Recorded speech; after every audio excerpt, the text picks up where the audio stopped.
Here we go. Manchester United, Manchester City, Liverpool steals one at the death in the Premier League. Virginia Tech is going to fire their coach. UCLA is going to fire their coach. All that stuff is irrelevant.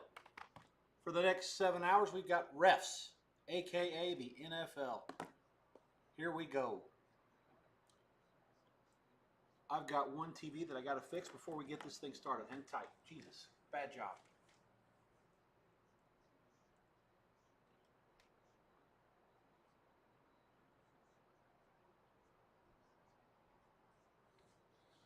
Amateur hour continues here. Last preseason game for me. Next week we hope to have this thing up to speed, maybe advertise it a little better. Jacksonville and the Bengals need to be on this one. I don't know why it didn't pop. Maybe I didn't put it there. My own fault. Okay. All right. So everything's all set here. Let's rock and roll. The early slate, there are 9 games. Rocking 8 of them. My TV situation doesn't allow for all 9 because the CBS game in Las Vegas today on my antenna is Denver and Indianapolis. So no problem getting 2 out of the 3 late games on a super fast feed. But the early situation, we're missing one. Let's run down all of the 1 o'clock kickoffs and coin tosses. So first, we have New England against Miami. In Miami, I'm on the Dolphins really big here, so that's going to be a good sweat. I made the game 4.5. We were able to lay 1 there, so let's see what happens. I know my good friend Chris is on the other side, and he's not the only one. There are some people on New England. I just think New England's garbage. And I think Miami was off such a really bad effort, but it was in a horrible spot. I mean, the Colts were, basically on Jim Irsay Day, and Manning was there, and new quarterback that didn't have a chance to succeed with the Giants, with the people that were around him. The coach was in Indianapolis, and then, of course, he played at Minnesota last year at the end to have some support, and that worked out okay, obviously, and learn how to, be around winners and try to win. So, all that stuff matters in the grand scheme of things. I've got my eyes on some of these games. I'm not watching them closely yet. We'll see what happens as the afternoon progresses some. I'm going to quickly get through here and get you the coin toss information. Again, New England, Miami. The Dolphins won the toss and deferred. Jacksonville, Bengals. In Cincinnati, the Jags won the toss and they took the ball. Ravens won the toss and deferred against Cleveland. Dallas won the toss and deferred against the Giants at home. Rams at Titans. The Rams won the toss and deferred. Bills at Jets. They won the toss and deferred. The Bills. Bears in Detroit. They also won the toss. The Bears did and deferred. And the Steelers at home deferred the toss against the Seahawks. Deferred the option, sorry. And the Niners won the toss in New Orleans, and they deferred, and we'll get the ball in the second half. That gets you up to speed there. One moment here.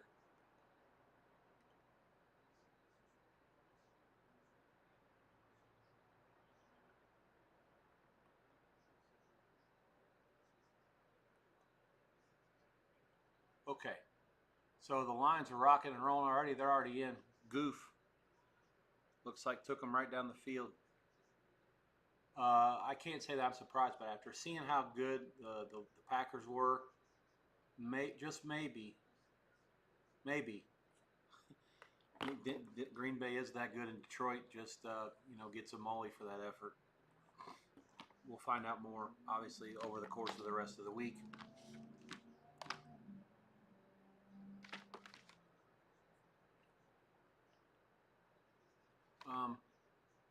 Seattle is in against Pittsburgh. I have not seen what happened here yet. I look forward to finding out. Smith-Njigba is flexing. My feeds are on a delay with the exception of the Giants and Dallas.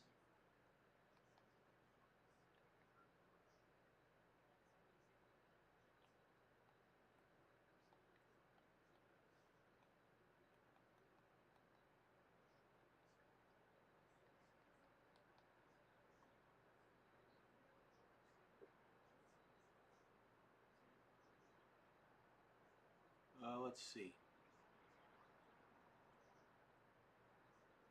So, yeah, Darnold throws it to Torrey Horton for the touchdown, and they take it right down against the Steelers. 4 minutes and 31 seconds, and Seattle is in. The Saints. Oh my God, they missed a chip shot against the Niners. So I guess they took it down the field and didn't get anything.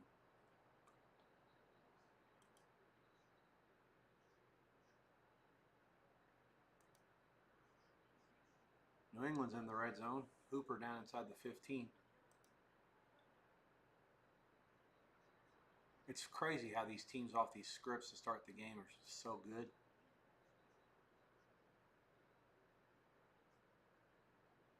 And that's great execution by the Patriots.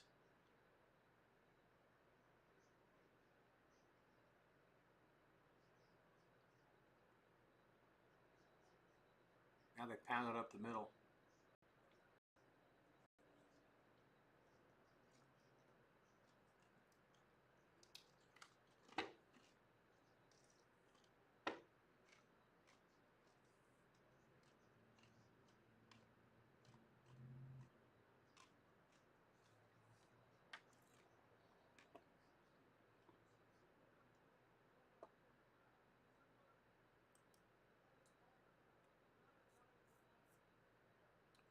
All right, let's see here.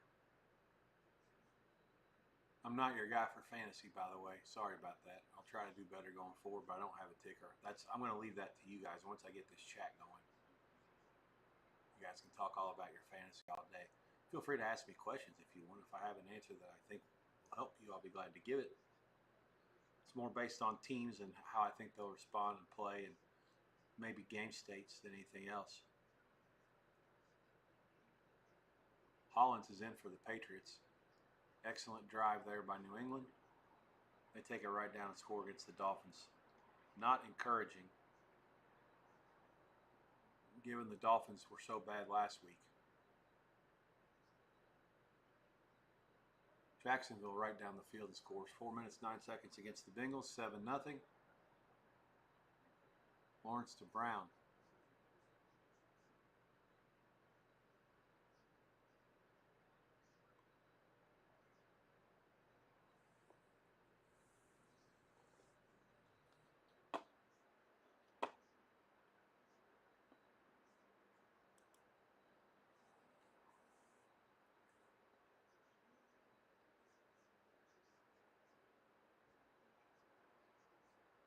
They show New England with only 6. Did they miss the extra point?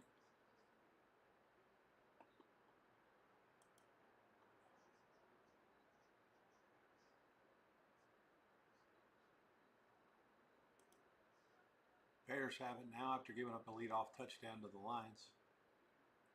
G-Men now at their own 42, 2nd and 30. Good luck there.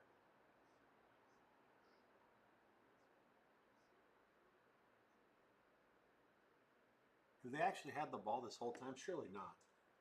They're not even in midfield. You're barely to midfield, and it's 3rd and 20 with 6 minutes plus gone. Giants went fast, caught Dallas in a line change, had to burn a timeout.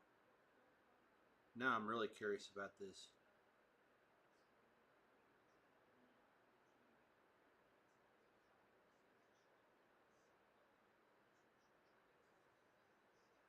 They have.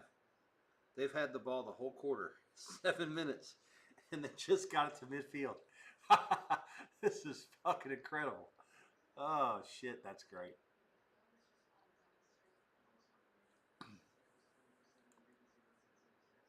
All right, let's see. Pittsburgh will start with decent field position. 10-12 to go in the first after the Seattle touchdown. Bears, Williams.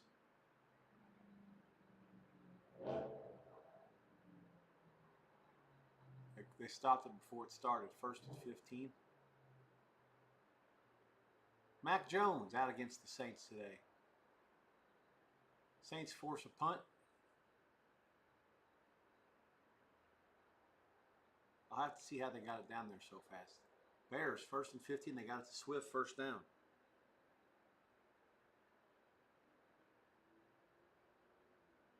Rattler hit a 39-yard pass, so that'll do it. Decent return, and the Saints will start at their own 40, 12:44 in the first.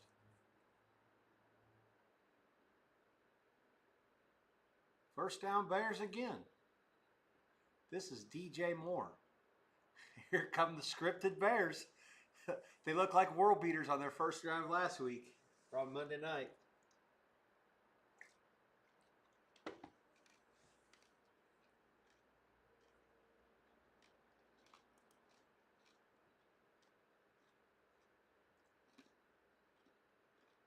The scripted Bears. The Chicago scripts. Ah, shit. All right, so let's get a status update here. The Rams have scored in Tennessee. 8:39 left in the first. I'm bouncing back and forth. I've had TV issues. The Rams and Tennessee and Cleveland, Baltimore are my odd games out based on the rotation here. I may try to switch something up. If you see me messing around with the remotes, you'll know why. Let's see. The Bears, the scripted Bears, the Chicago scripts, right down the field.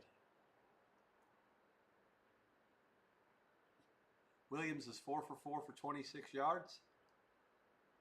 And little birdie on my ear tells me something's about to happen here. Let's see what it is.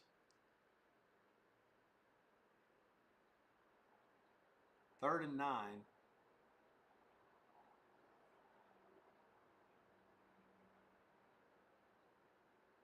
Where are they at on the field?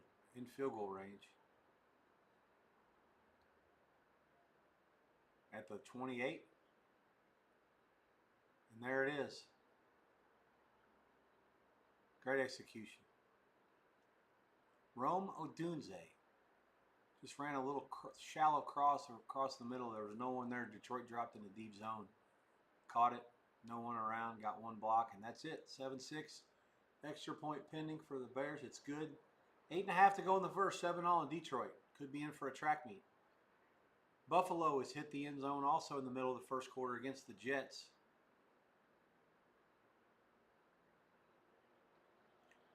Josh Allen taking them down, and I haven't seen what happens yet. We're on about a 30-second delay there. Like I said, the only game I've got live is the Giants and Dallas. Oh, wow. Russell Wilson found a guy wide open down the middle. And they're to the Dallas 2. G-Men in business.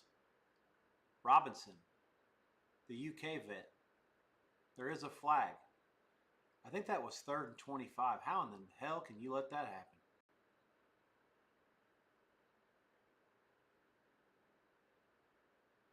So he passed him off to the safety, and the safety wasn't there. That's just shambolic defending. Bad communication, bad execution all the way around by Dallas. There's the Buffalo drive. Cook down inside the 1. Let's see who gets the Buffalo touchdown for you fantasy nerds. Power formation. It's him again. He's in. Cook scores a touchdown for the Bills. They do make the extra point. 7-0 there. 7-0 Seattle and Pittsburgh. Bears, Detroit each score a touchdown. Their first drive, 7-all. Buffalo 7-0 in the Meadowlands against the Jets. Jags 7-0 in Cincinnati against the Bengals. And New England 6-0 against the Dolphins, who have 4th and 4.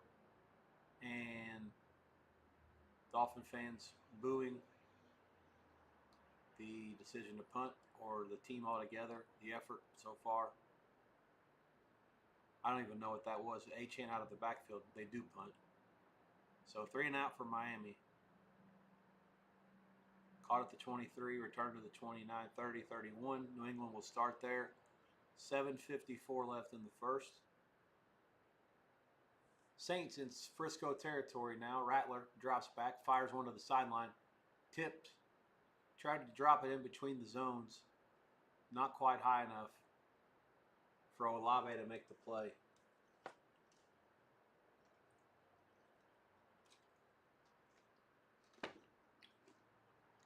I'm not sure how Dallas got knocked back to the 22. There must have been some sort of a personal foul at the end of the play.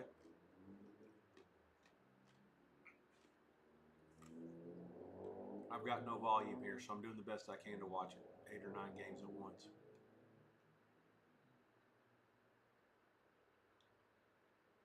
Now there's another penalty against the Giants.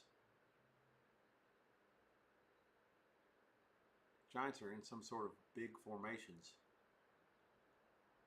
Tackle. 4 straight penalty? Jesus, I don't know what that... Okay, so 2nd and 13.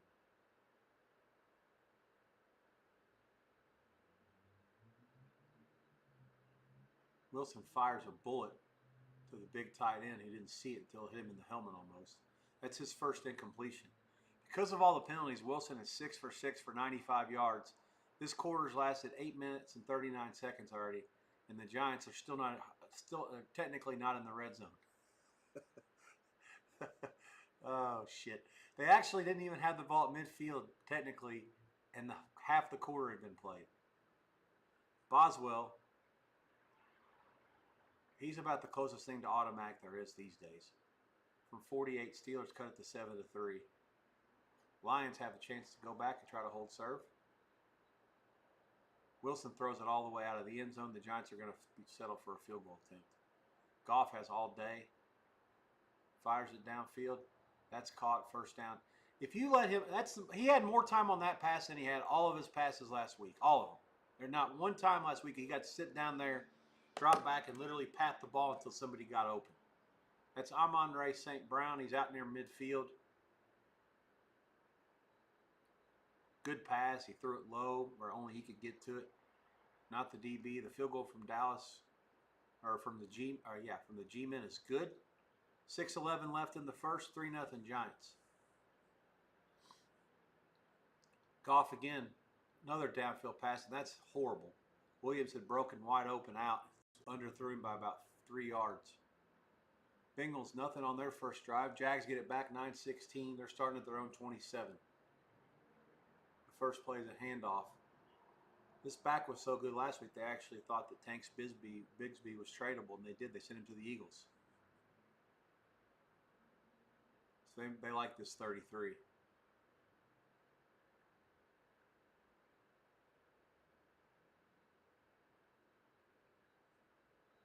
Lots of commercials here. Jets get it back against Buffalo. They'll start at their own 18 after a failed first drive.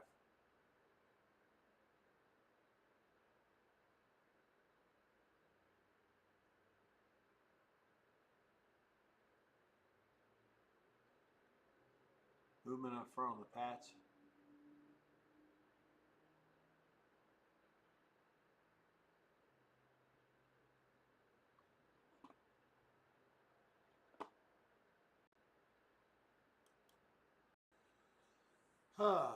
Okay, let's settle in here. Gotten you coin toss info. Let's look at first half lines before we get to closing game lines. Or actually, I'll do both here for you in just a second.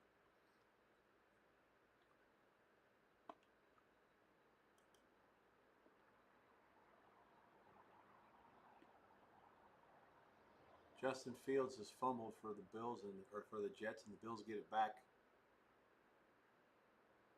Him running is a nice weapon, but he has a real issue with lost fumbles. And the Bills will take over at the New York 24.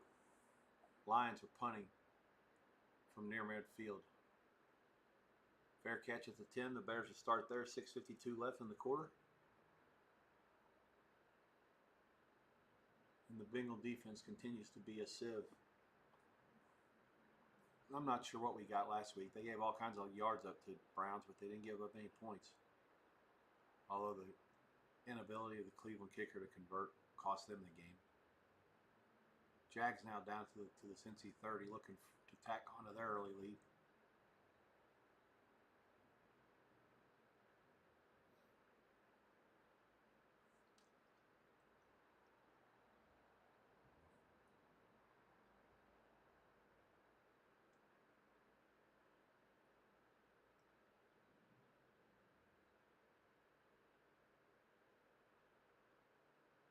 Uh-oh, we got the Pittsburgh defense running up and down the field now with the ball and celebrating.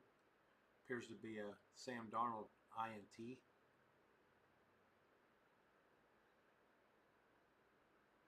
Jalen Ramsey trying to wreck the game here for the Seabags.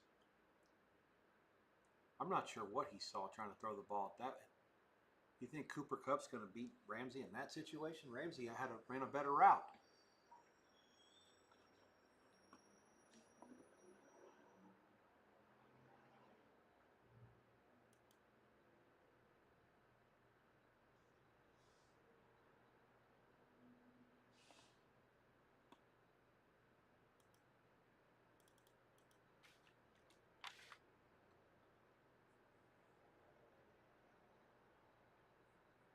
Dallas gets it now after the field goal. They'll take it out first play out to near the 40.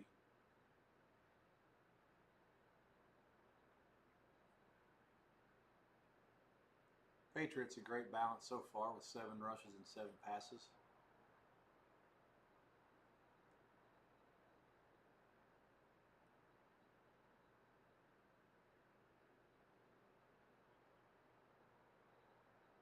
Saints have had all the field position here, and their defense is going to have to do all the heavy lifting, it looks like, because their offense, once again, has got nothing figured out. They just sacked Jones, who's also 0 for 3.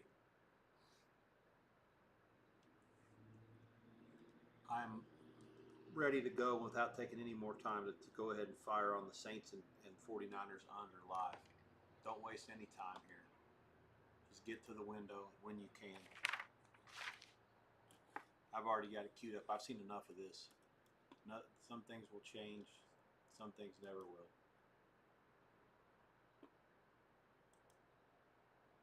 No matter what adjustments are made at halftime, this is what it is. Absolute shit fest where the Saints are bad and the Niners don't have any players. This total actually opened in the mid 40s and got bet all the way down to 40 and a half at kickoff, and I'm just let me see what they're going to let me go under here. Bengal defense appears to be doing some celebrating. They have forced a turnover. Trevor Lawrence hit as he threw. And that ball was intercepted in the end zone. Underthrown, 4:52 in the first, and the Bengals have it.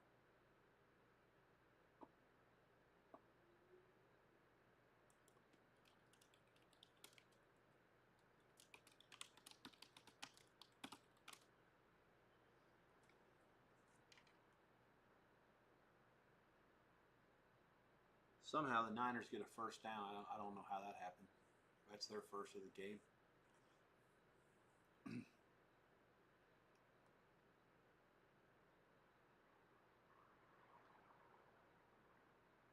Prescott coming off the field.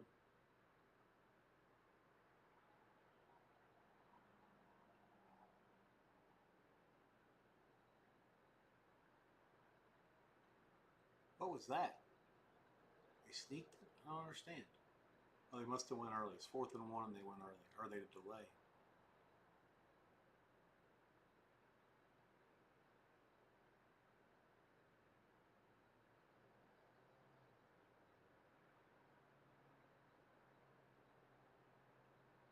Illegal hands to the face against Diggs.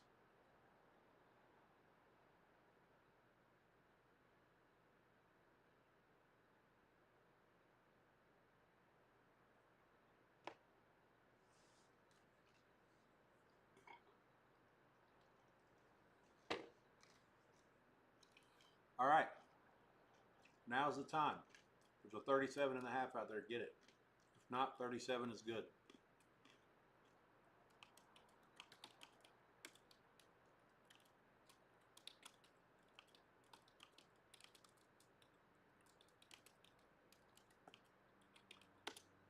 Saints, Niners, under 37, 2 units.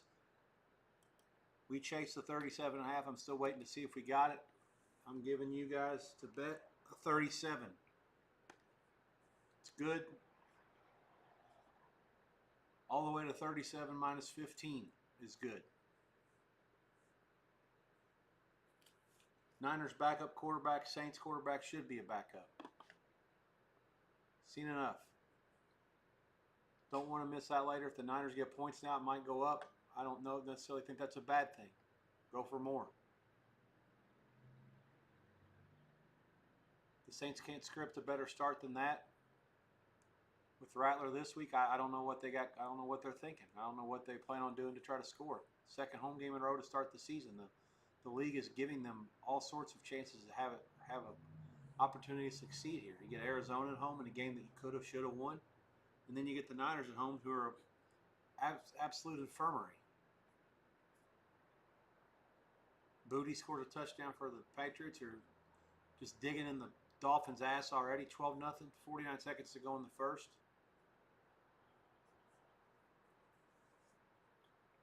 I mean, are the Dolphins just going to tap out on this guy until they fire him? Is that the deal?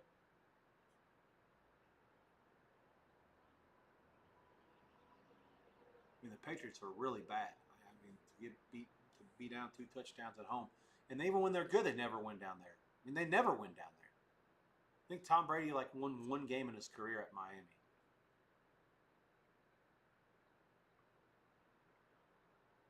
This extra point is also no good. Ah, shit. Rough week for kickers. A couple of them in Week 1, and the Seattle guy, he bore the brunt of, or the Niners guy bore the brunt of it in Seattle. He lost his job. Boswell from 48, probably good from 68. 7-6 Seabags.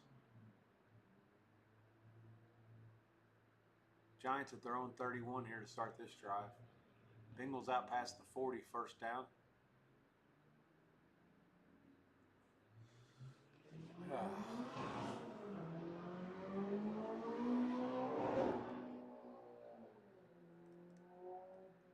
TV issues here. Hang tight for technical difficulties. Are there any other points? The Ravens have kicked the field goal. They lead Cleveland 3-0. 2 minutes to go in the first quarter. All other scores I've given you are up to speed, but let's run them down briefly again. New England 12-0 late in the first against Miami. Jags 7-0 against the Bengals. Burrow fires one downfield. It's complete. There's a flag. It might be a push-off on Fant. We'll have to see. Baltimore 3-0, 2:22 in the first against Cleveland. Giants 3-0 against Dallas. They have the ball.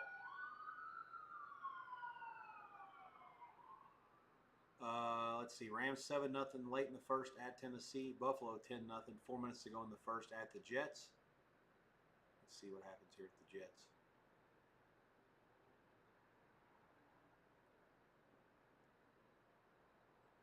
Big room for the back. Hall, and he powers his way out for a first down. Bears line 7-7 to go. 4:15 in the first. Seattle 7-6. 2 minutes to go in the first. Frisco, New Orleans, as I told you, no score as the clock runs there. We have our first play of the day, under 37 for 2 units. Yesterday at the college, I hope you guys were along for the ride. That was fun. 7-1, 11.3 units to the good. They're not all that good, but obviously when they are, makes it real fun to sit here and talk to you guys for 11 hours.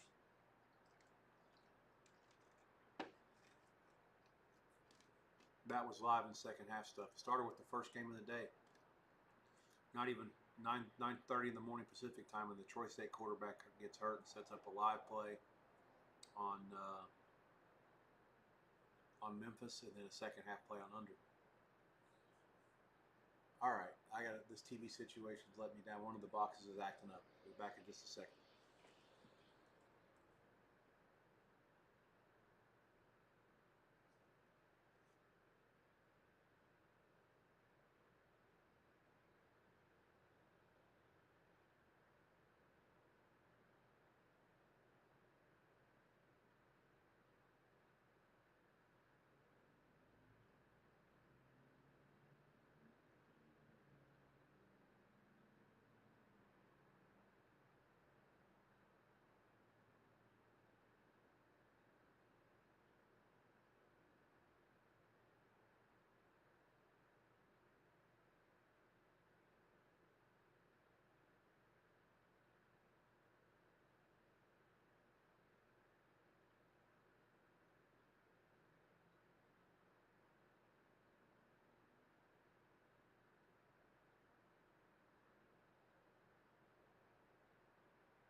more boxes acting up. Let's hope.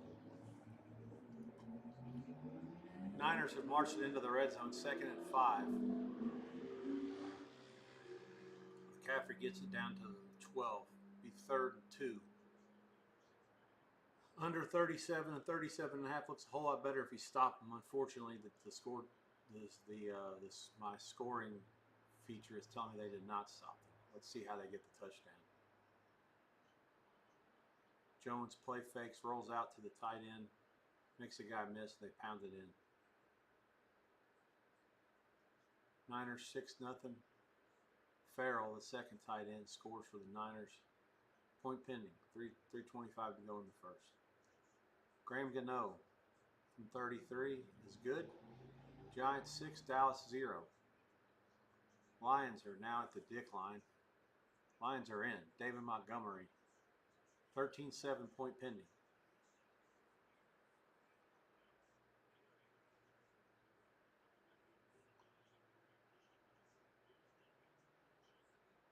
Jets are punting after a promising start of the drive out near midfield, 4th and 20. Stop. It hits at the 3 and bounces all the way through the end zone. Buffalo takes the ball back up 10-0. 2:33 to go in the first.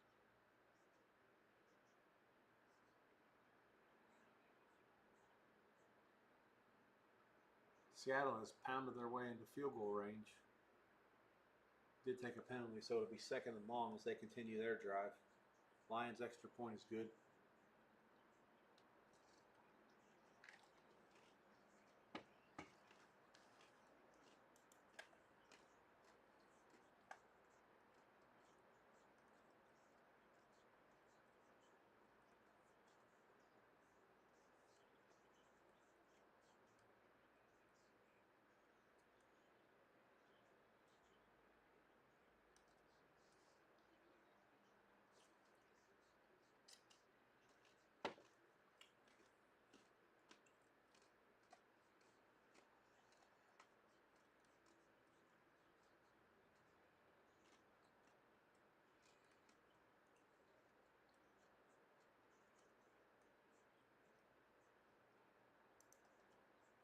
All right.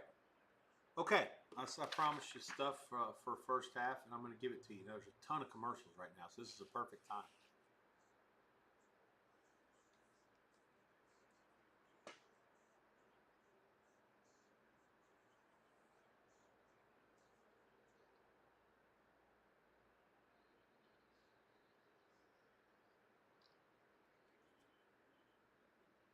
I can't believe this. I have to tweet this out.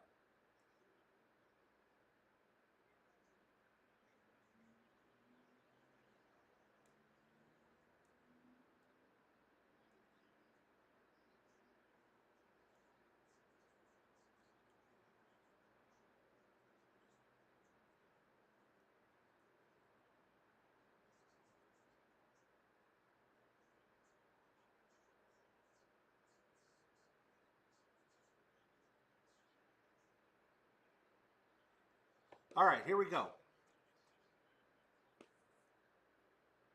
The Patriots lead the Miami Dolphins 12-0, 14:05 to go. The Dolphins will start this one at their 30.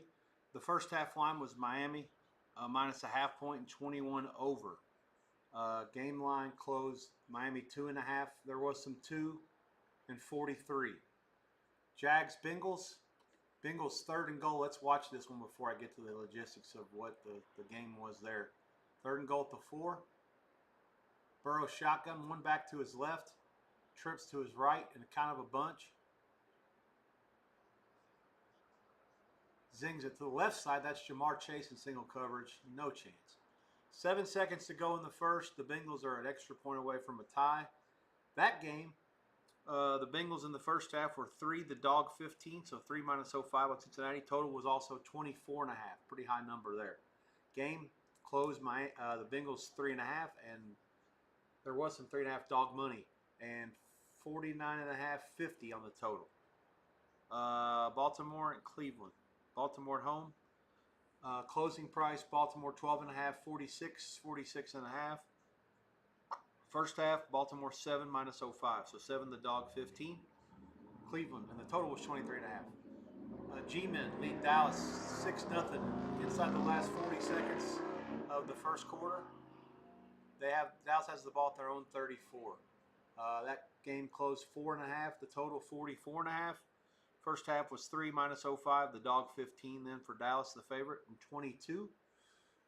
Rams Tennessee 7-3. That game is into the second quarter and flying along. 11 minutes to go for halftime. The Rams were a 5.5 point favorite at close. The total was 41. First half line Rams 3 and 20.5 under 15. Buffalo Jets 10-0 Bills. That game the Bills have the ball at their own 24. Clock moving. 3rd and 7. Allen back throwing it deep. Nice, complete. There is a flag down. I'll have to see what it is. Jets are in the Bills territory. Sorry, other way around. Bills into Jets territory. That's Trubisky. Where's Allen? Okay, Allen's on the bench. There's a developing situation here. I'll keep you posted on what happened. Trubisky just zinged one in there. They're holding his nose. Maybe a bloody nose? I don't know, but Trubisky got it done there. I'm sure we'll hear more about that as the situation continues to develop. I'll keep my eyes on the tweet deck. Obviously, I don't have any volume, so I can't hear the announcers. Yeah, keep an eye on that for sure. The live price hasn't been affected yet. Game line closed Buffalo 5 and 47, 47.5. First half 3 minus 15 on Buffalo, 23.5. The total, Detroit 14-7 over the Bears, who have the ball back in Detroit field position again. Game closed 6 and 46 Detroit. Good money for the Lions later in the week. 3.5 minus 0.5. So the dog 15 on the first half, 23.5 the total. Seattle and Pittsburgh, 7-6 Seahawks. 12:16 to go in the second. Closed 4 and 40.5. Up from like 2.5 and 3. So good Pittsburgh money at the end. First half 3 minus a quarter, 3 minus 20, and 20 on Pittsburgh. And the Niners lead New Orleans 6-0 late in the first quarter. My 37 live total is back in play, thankfully. Let's see. The game closed Niners 3 and 40.5, basically. First half, Niners 1 on top and 20. So that gets you up to speed on all the game resets with the first halves and the game closing line. Again, Allen's on the bench. He's receiving some treatment on what looks like his nose. So again, I'm not sure what the hell's going on. I'll keep an eye on my ticker. Yeah, I got people that I see that aren't at the stadium are tweeting the same stuff. So nobody knows anything yet. Saints are 4th and 16. Sad sacks of shit. Gonna have to punt it again. The problem is that Rattler's their best quarterback option, but he's not a viable starting quarterback in this league. But I mean, he completes a pass there, but there's nothing that can be done. There's a hold on 94. They didn't call it. I mean, it's just a total fiasco. I mean, how they against the one thing the Niners, their team's all hurt, but their defense is not injured. And the Saints to get anything, barring big plays or busted coverage, is just a big ask. And the Niners are just looking to get out of here. Any kind of win is great, and certainly nothing that would expose guys to injuries. A big win is irrelevant. Next week, the Niners have the Cardinals at home. Huge division game. Cardinals looking 2-0 right in the eye as well, with these two NFC South teams to start the season at New Orleans and Carolina at home. Seattle's field goal from 36 is no good. Myers pushes it left.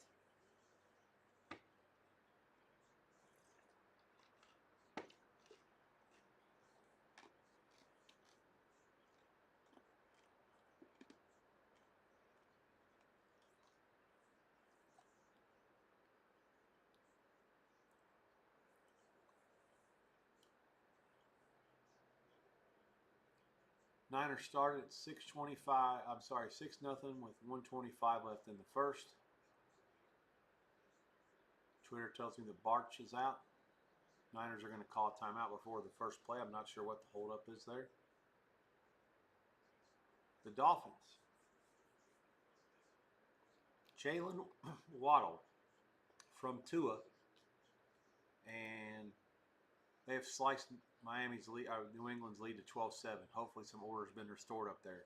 Dallas punts it again to the Giants, 6-0. G-Men get it back, 14:09 left to go in the second. The Dallas offense has now gone 3+ quarters without any points, right?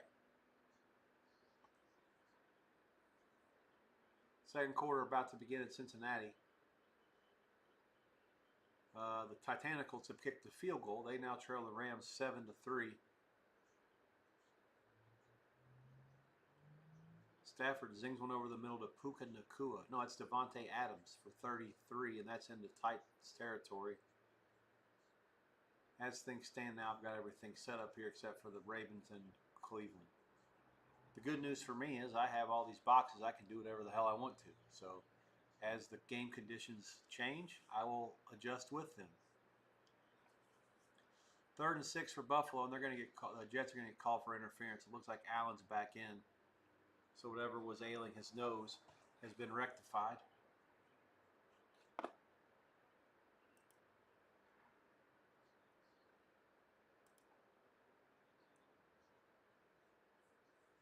Those who had the Bengals, I was talking to a friend I respect. He said, a little bit after last week's offense kind of sucked. He was worried a bit about how much they've slogged and slugged their way around. It's another bad early season start. When they were life and death and should have lost to Cleveland. He did say that, the point to be made there was that they traditionally lost. They traditionally struggle against Cleveland's defense to begin with. That Cleveland coach knows everything about what the Bengals do and has traditionally had their answer. And of course, a division game as well. But yeah, don't fret too much. He said today was the day. If they didn't have success against Jacksonville today, then as a Bengal fan, you certainly have reason to worry. The offense, he was talking more than anything else. The defense isn't very good to begin with, but still, Jacksonville's offense is average at best. So you figure they can have some success today. Probably going to be a pretty close game.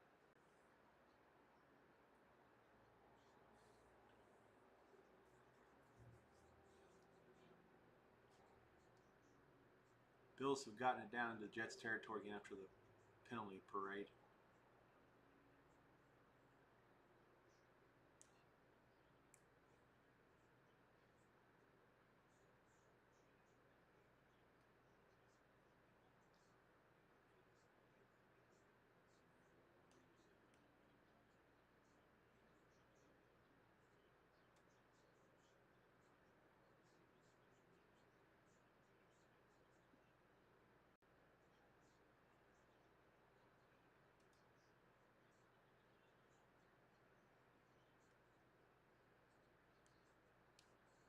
All right, I got a couple people eyeballing some games for possible live purposes. I'll keep you posted if we end up doing anything here.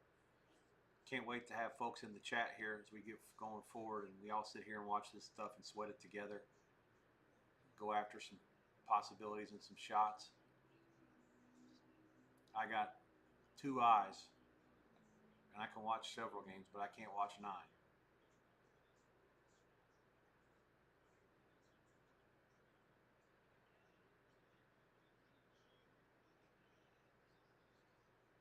Prater just bangs home a 52-yarder for the Bills, and they lead the Jets 13-0 now. What a phone call the Bills made there to, where is it, West Texas, I guess Prater was, or maybe Arizona, where he was relaxing and working out. Tylan Wallace is in for the Ravens. And you got a Browns fan wearing a sack over his head. 9-0. Baltimore, point pending.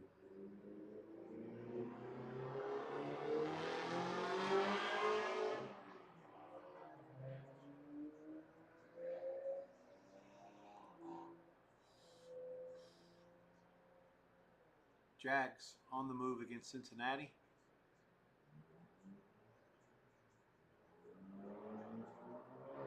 They've got it 2nd and 7 at the 8. Motion into the backfield. 2 receivers each side of Lawrence. Drops back, dumps it to the back, makes the first guy miss, and he's in. Touchdown Jags, 10:54 to go, first half. Tootin. 13-7 Jacksonville, point pending. 10:54 to play in the first half. Point is good. Reset the scoreboard for you. Miami scored against the Pats, but the Pats are on the move now. Trips left for May, drops it off. mean, that's just pitch and catch. I mean, the Colts did the same thing with Warren last week. There is a flag. Literally cleared out that whole side to get 85 open there. Henry. Holding against the Pats. All right. Very good. 12-7. Travion Henderson called for the hold. 12-7. 8 minutes to go in the first half. New England leads. Jags 14-7 in Cincy. Let's see. Baltimore 10-0 over Cleveland. 11-13 to go before the half. Giants 6-0 over Dallas. 12-minute mark there. Rams 7-3 over Tennessee. Halfway through the second. Buffalo 13-0. 14 minutes to go in the half. Detroit 14-7 over Chicago early second. Seattle 7-6, 10:35 to go in the second. Frisco 6-0 over New Orleans. Rams have goal to go against Tennessee. Let's see if they can pound it in. C.D. Lamb over the middle and over everybody's head. First down, Dallas. They're into G-men territory and by extension, because that kicker has a howitzer for a leg, field goal range. 2nd and 8 for the Niners, and they're continuing their march. I appreciate them running the ball. Let's get the clock moving in that game, for Christ's sakes. Under 37 looks a whole lot better when nobody's scoring and the clock's moving.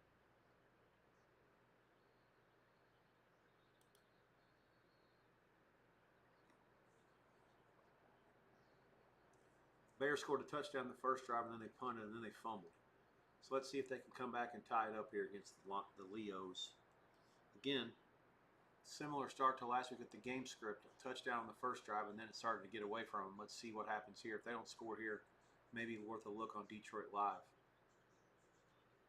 Next week, those teams, the Lions have a Monday night trip to Baltimore. And the Bears are at home against Dallas.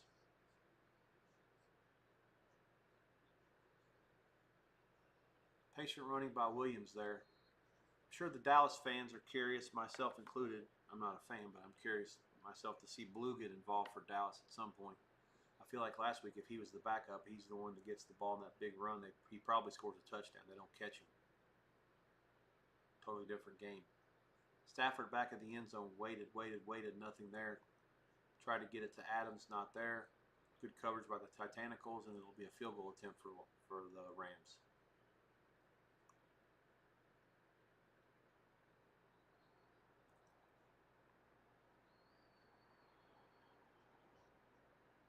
Fascinating matchup with this Giants-Cowboys when you watch the Dallas offensive line, which is still very good, against the Giants' defensive front, which is also very, very good.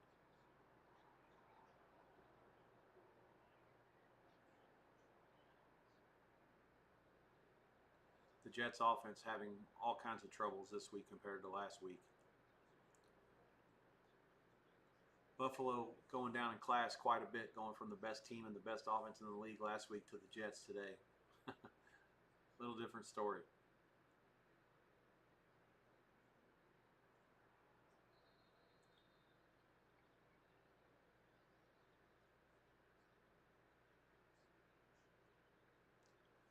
Fourth and 14 for the Niners. Eddie Pinheiro is on. He's the new kicker for the Niners. 4th highest field goal in the history of the league, and didn't have a job before last Sunday. Moody was cut after his woeful effort in Seattle. Actually, 50% going back to week 11 of last year. Enough was enough for Kyle Shanahan. They actually showed him on the sideline after the missed field goal, and it was the funniest look. It was like a dude that broke up with his chick. You knew it was over. Just had to wait to make it official. Niners 9, Saints nothing. 11:23 left before halftime after the Pinheiro field goal is good.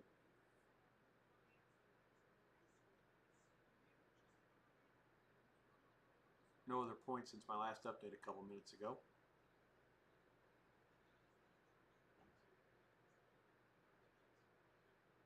Prescott is mauled back at the 33. That's a sack. Running back, no chance to block 5 there. Be a 51-yarder for Aubrey. That's pretty much an ATM machine. Last year he broke the NFL record and made 14 field goals from 50 plus. That one, maybe his first this year. No, he made one last week in Philly. He was good from 55, and then the Philly kicker came over the top and made one from 58. I know my friends, Paulie Howard on VSiN likes to bet those field goal props, and he thought the Dallas kicker with the longer kick than the Philly guy was like even money or minus 110. Thought it was stealing because the Philly kicker, I think Elliott's his name, had struggled last year on long field goals. Last week he bombed one through from 58 and came right over the top of the 55 from the Dallas guy. And Philly won the prop. Those props are tough, man. So much crap can happen in one game, small sample size. When you're talking about A versus B, who's longer than the other, or shorter than the other, whatever. You sometimes have an idea how games are going to be scripted and who's going to get the ball, and how defenses are going to play, which sets up how the offense counters to what the defense gives them. All those things play into how you should bet player props and game props. And in correlation to those, the game total, based on how ball possession and how many possessions there'll be, how fast they play, all those things matter. Let's see. Nothing's happened on the scoreboard since that Dallas field goal. Once again, we're back to a barrage of commercials.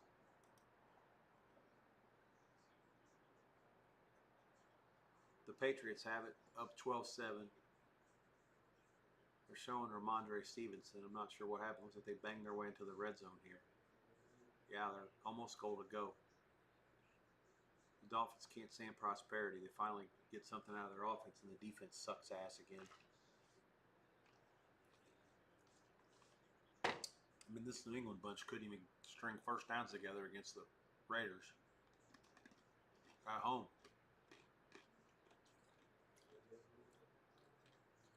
That technically was a 9-yard gain for Stevenson, so they had 3rd and inches. They now have goal to go after the sneak from May. 3:27 to go before the half. Both teams have all their timeouts, so curious to see how the chess match unfolds with the clock management here. Both games. I'm sorry, both teams.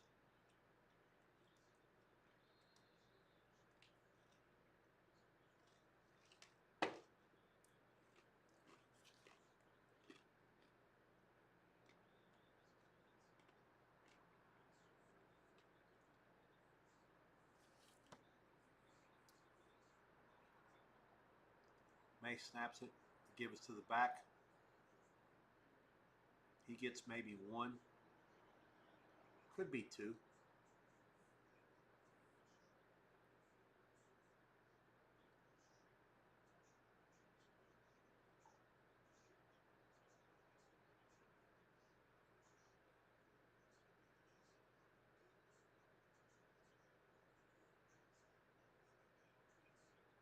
I'm not sure who the analyst is in this Dallas game. Let me turn this up for just a second. I want to see what they were talking about. The number 2 team is working that game. That's Greg Olsen and Joe Davis.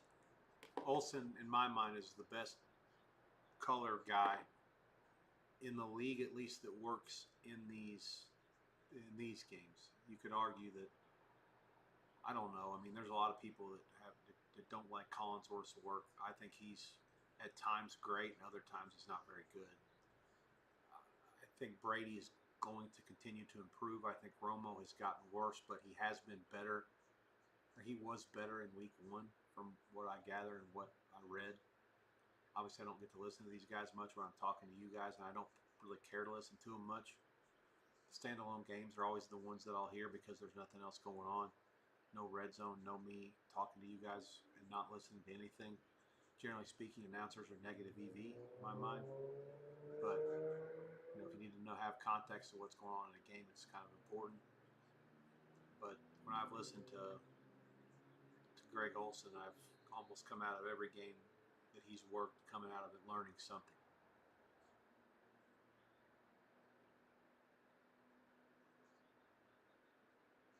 Giants first down out to the 46, 7 minutes to go there. Clock will continue to move. Patriots 3rd and goal at the 4. Trips right for May. Nobody in the backfield. That changes as Henderson goes back there with him. Time runs out. 2:03 to go before the half. Play clock was out. The Dolphins will call. Sorry, the Patriots will call timeout.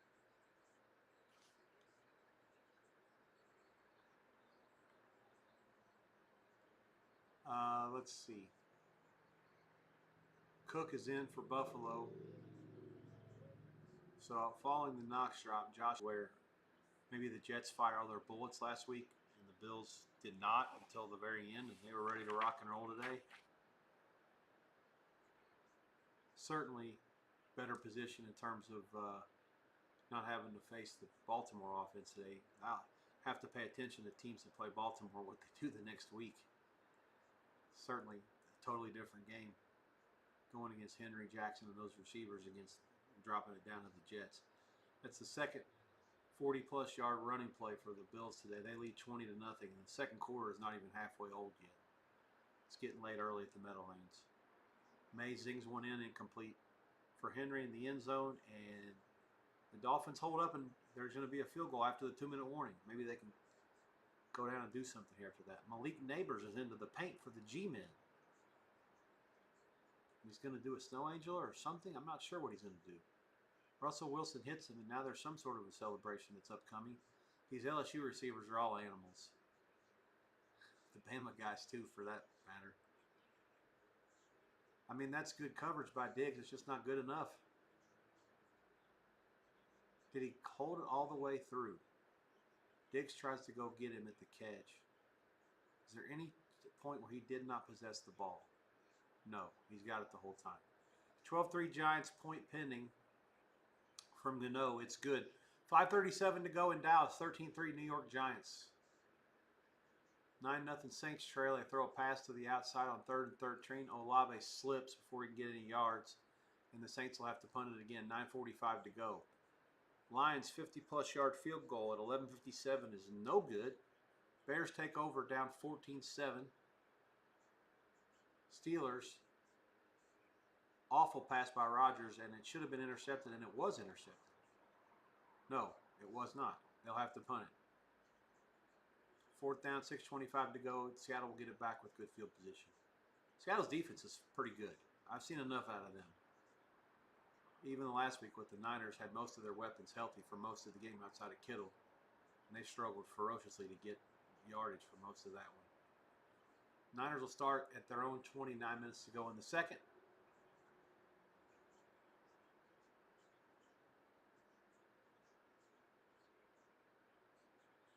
Juszczyk out for the Niners with the concussion. Barch, the left guard, is questionable with an ankle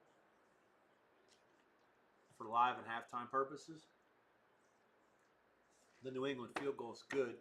1:56 to go there. It's 15-7 Patriots. Burrow limped off their ankle for him. Big issues for the Bengals if he doesn't come back. They list him currently questionable. Let's see how that holds up in the long haul. I'm going to throw up the screen for you here in just a second. Quick break for me before these halftimes come in. Hang tight. I'll be with you in just a second. Maybe 2 minutes.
All right, it looks like the Seahawks have thrown it away after the Pittsburgh punt. That's their second turnover of the day, and the Steelers have it back with 3:29 left with a chance to take the lead.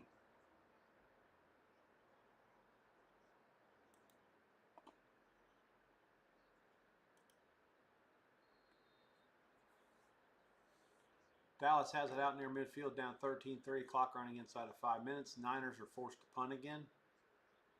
Saints defense ought to keep a minute, I hope, for at least a little bit. Don't let the dam break just yet. We're under 37 there.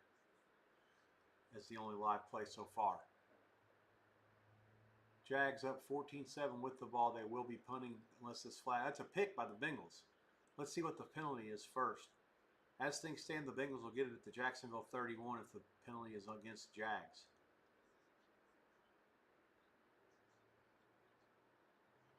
Dallas continues to move it.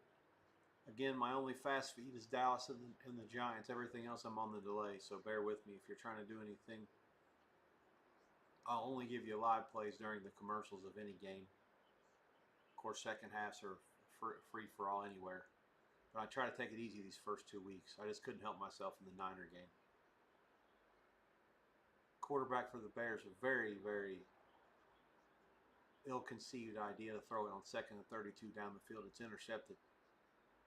The Lions will get it back down, up 14-7 at 9:45 to go in the second. Burrow is walking to the locker room with 7:04 to go before the half. He's limping noticeably, and he is out.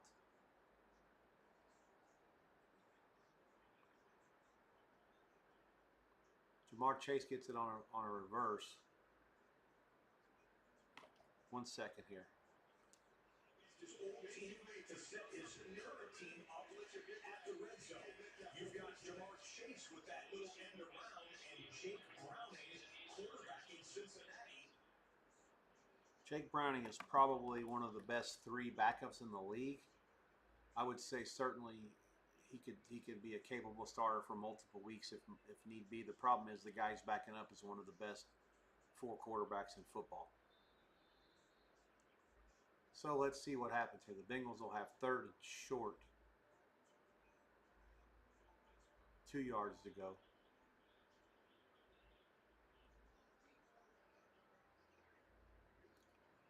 Pittsburgh 3rd and 1 at the 11. They bang it inside the 10. It'll be 1st and goal for the Steelers. The clock running inside of 3 minutes.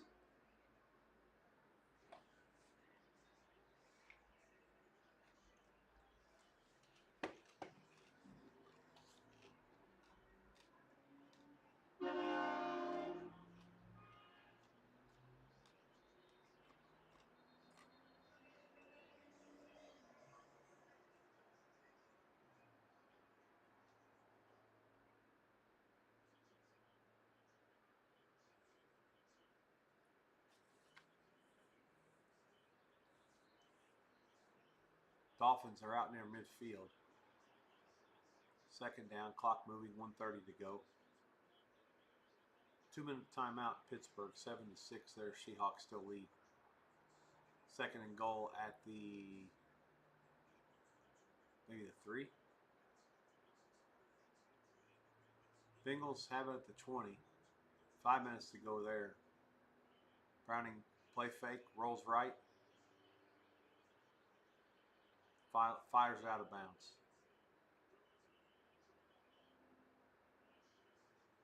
Slant pattern for the Finns. Chan, kind of an arrow route out of the backfield, motioning out, getting open and running down inside the Patriots 40. The Dolphins do call their 2nd timeout. 1 minute to go in the half.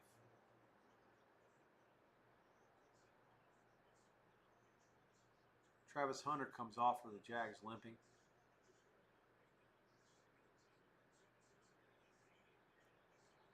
He's more of an offensive threat than defensive anyway at this point, or at least he was last week. They threw at him last week. Here come the Jags. They sent the house, and they got him. Browning swallowed up down back at the 29. It'll be 3rd and 19 for the Bengals. have to think now that the Bengals are going to try to be content for 3 unless they try to draw an interference or something. Dallas back to the end zone. Another incomplete pass by Dak. It's 3rd and 9. We got the Lions doing some sort of a, I didn't see it. It was some sort of a drill after the interception, I guess. 2nd and 6, 9 minutes to go in the second quarter there. Motion left. That game's taking a long time to play.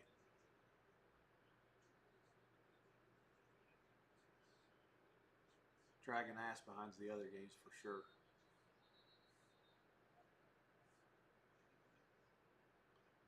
The guy for the Saints just tried to hurdle a Niner. Almost kicked him right in the face. They did get a lot of the yardage back there. It's 4th and 3. Not close enough to do anything other than send out McPherson for a 31-yarder. The big story there, if you're going to get involved live or at halftime, is whether Burrow's going to come back or not. Like I say, Browning's good enough to win this game. So it's not like you can disqualify the Bengals as a second half play or a live play. He's just not good enough to win you a lot of games. At least when you compare the Bengals personnel and what they have to do when Burrow's playing. Steelers 2nd and goal at the 4. Rodgers hands it to the back. Give him 2. It's tough sledding against that Seattle interior. 3rd and goal at the 2. There is a timeout. I believe it's Seattle that calls it.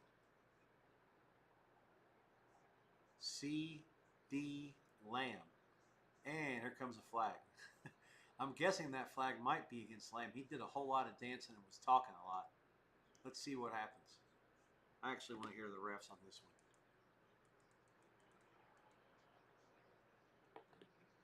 Maybe worth a look on Dallas in this game. They've got to a sloppy start with all the 10 days off since the Philly game.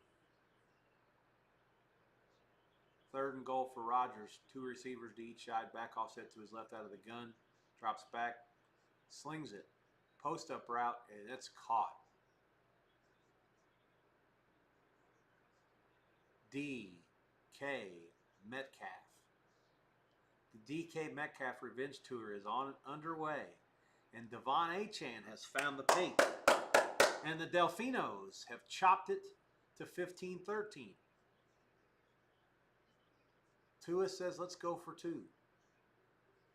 77 yards, 6 plays, 108 for the Fins. New England missing both those extra points allows Miami to tie the game if they want to go for 2 on a touchdown here. Another great play. They found something with the New England defense where they get a linebacker lined up against that running back, and man, it's a complete mismatch as good as that 28 is for Miami.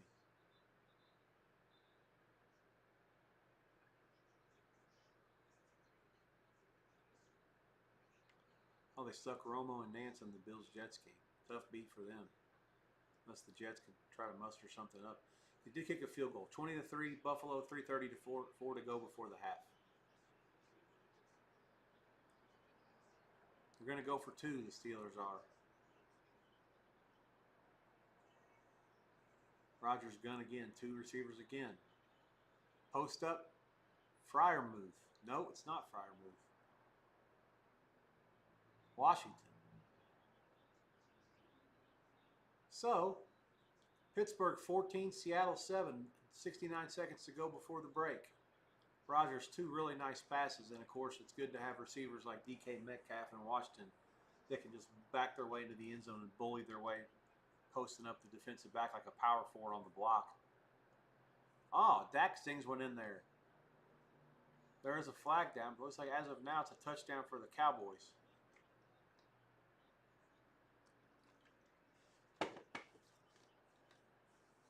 Cavante Turpin. Little skinny post. That flag is, yeah, the area where the Giants were probably called for offsides, as Bill Vinovich tells us. Declined. 13 9-point pending. David Montgomery powering his way into the Chicago, close to the red zone.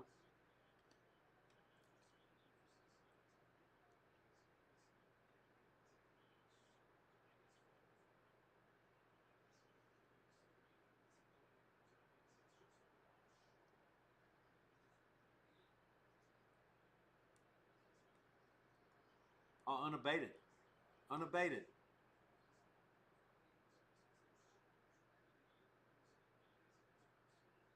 What happened? Man, I tell you, the Miami coach, I like him more than most, but he does look like a drug dealer.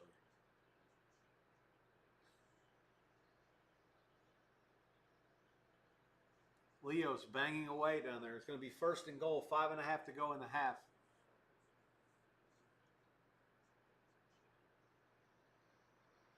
Oh, they called it against Miami. A 15-yarder? Well, what was this? I'm thoroughly lost here. It had to be against Miami because they're kicking, but it's okay. So I see. So the extra point goes back to the normal distance when you kick. So it's like a 37-yard extra point.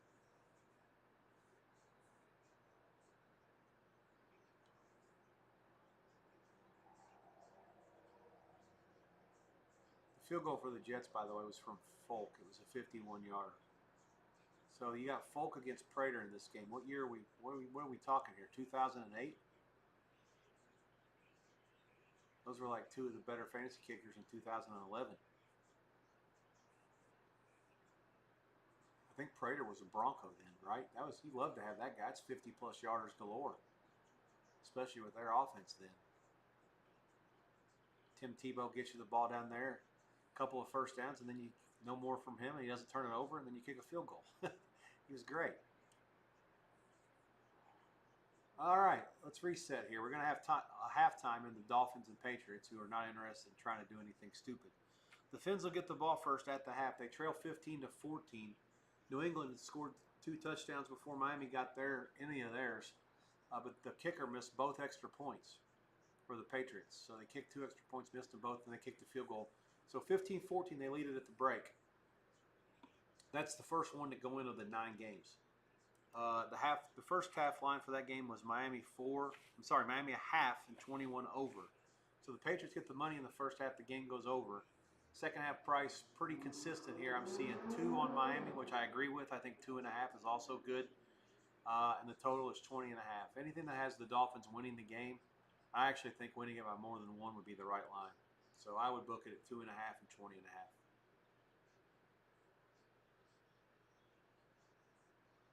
Hey, the Saints are in.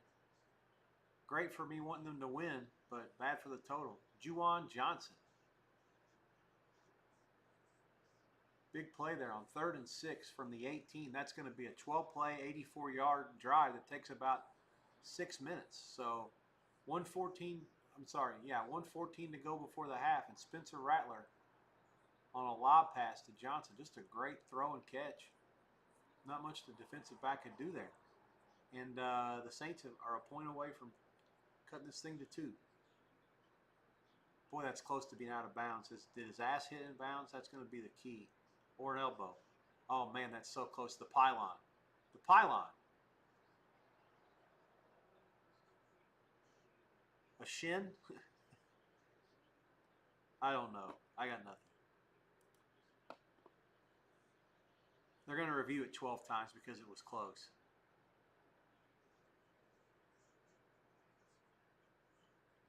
One first down for the Bags, but they got to punt it. And Pittsburgh's going to get it back. Now it's a matter of whether they want to try to do anything. They're not going to have a whole lot of time left.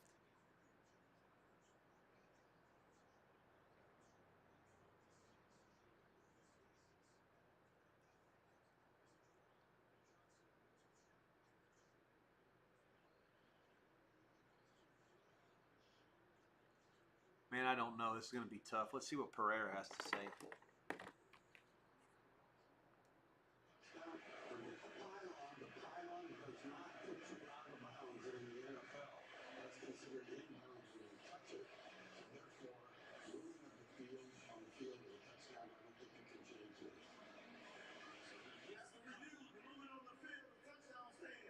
There you go. Mike Pereira, IQ about 145. Not sure if you heard him or not. Did say that the touchdown should stand based on the pylon being part of the field and not out of bounds. And that's exactly what happened. The call stood. Here come the Titanicals, a 9-play, 47-yard drive that has taken them to Ram territory. 3rd and goal at the 10. Cam Ward dropping back, running, firing. Holy shit, it's caught. A touchdown by Tennessee. You'll see this one on the highlights tomorrow. He did everything a quarterback is not supposed to do in the NFL. Drops back, runs left, rolls back all the way right, fires all the way back across to the left. Two defenders around Ayu Minor. Neither one of them got there in time. Touchdown, Tennessee. The rookie out of Stanford already paying dividends. These two are going to have a long, fruitful career together in Nashville if this team's ever going to be any good. These two guys will have to be really have a really good connection. Tennessee an extra point away from tying the game, and it's going to be good. First career touchdown for Cam Ward, and that will be one that you'll see several times later on. Tremendous play. 10-all, 38 seconds left there. Dolphins line is pretty much painted 2 and 21 in the second half. I don't see a lot of movement there, just for a heads up. About 8 minutes till that one goes out. Nothing else in yet. We're getting close on several. Cook gets it, weaves around. Okay, they're showing a highlight here. Let's see. Oh, they're showing how they set it up. Ward threw a nice pass. Dropped it in there inside the 10.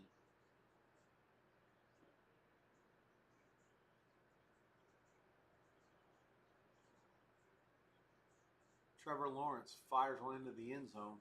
There are flags, multiple flags on this play.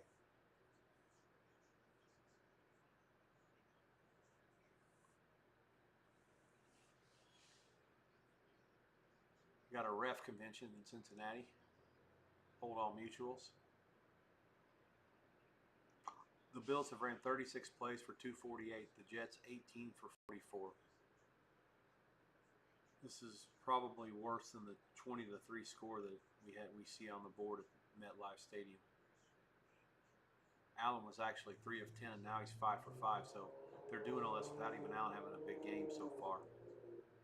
First down to Coleman. He shoves off the Jets defender. Let's see if they call it or not. There is a flag. Yep, they did call it. Coming back. Cleveland's kicked the field goal. The kicker, that's more than what he was able to do last week. 29 seconds left. Ravens 10, Browns 3.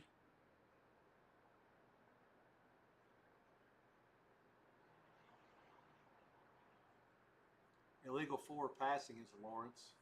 I didn't see him in front of the line. I wasn't paying attention to that. I thought there was something that happened downfield. And if there was a flag before all that.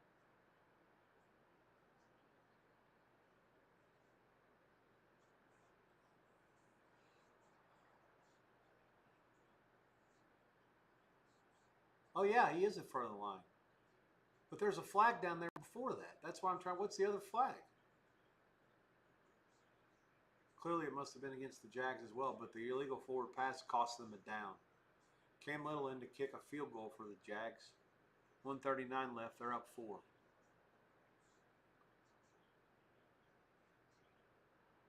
Fourth and 14 for Buffalo. Let's see if they're in field goal range or not. It'll be a long one. No, they're not.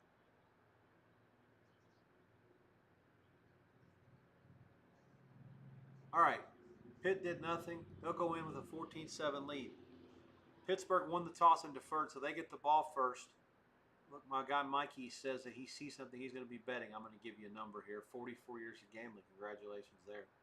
That's longer than me. That means I would have had to start when I was 4. I wasn't that. My parents were conservative. I didn't get gambling until I was going to Churchill Downs when I was 12. All right. Pittsburgh. Second half price, I see a half and I see 1. My original number I thought might be that, so have no strong opinion there. The total is 20. I'm guessing that Mikey's going to like Pittsburgh in the second half. It's based on the fact that he likes to play the team. I think Seattle scored on their first drive and then nothing after that. That might be a college thing. I can't remember. Total 20. I think 20 is too low, but who knows? I think 21's closer to being right than 20, or maybe even 21 and a half. Bears have it in the Lions red zone. 3 minutes to go. Clock on the move. It's 21-7 Detroit in that game. Jags do kick a field goal. 17-10, 1:35 to go before the half. Saints did make their extra point. 9-7 Niners. inside of a minute to go in that one.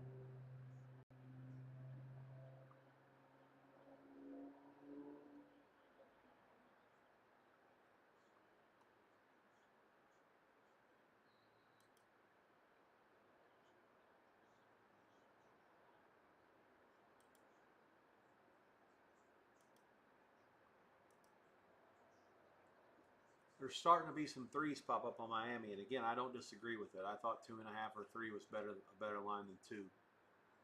At 2, Miami just has to win, and you can't lose. I'd like to make the bettors pay more than that, given the way the line got steamed, and the fact that I like the Dolphins to begin with. It seems like they may have woken up.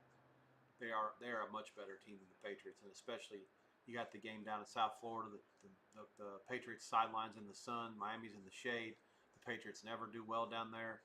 Just a barrage of factors that favor Miami in this situation. If they can't win this game, then it's the season's already lost. I mean, it's kind of, I hate to be melodramatic on September the 14th, but it is what it is. There's some 2.5s out there also on the Dolphins. And again, there are some 3s. And like I say, I wouldn't lay 3, but if you could have gotten that initial 2, certainly that means you can't lose if they win. And I still think they're going to win. The total's been bet up to 23 in some spots from the initial 21.5s. Pittsburgh again, one's popping up 20 flat. A little bit of juice both ways at 20, no strong opinion there. Cleveland and Baltimore is the next one in. It's 10-3 Ravens at the half. Real quick on the Steelers game, they did defer and they get the ball first. And Cleveland and Baltimore, the Ravens did win the toss, defer, and they get the ball first. So with them being up by 7 at halftime, I'm thinking 6 is a pretty easy number. Given the game closed 7 dog money and 23.5, it fell 13 in the first half. You probably got a 21 in the total. A 21.5 could pop. Let's just hang tight here and see what comes up here in the next couple minutes.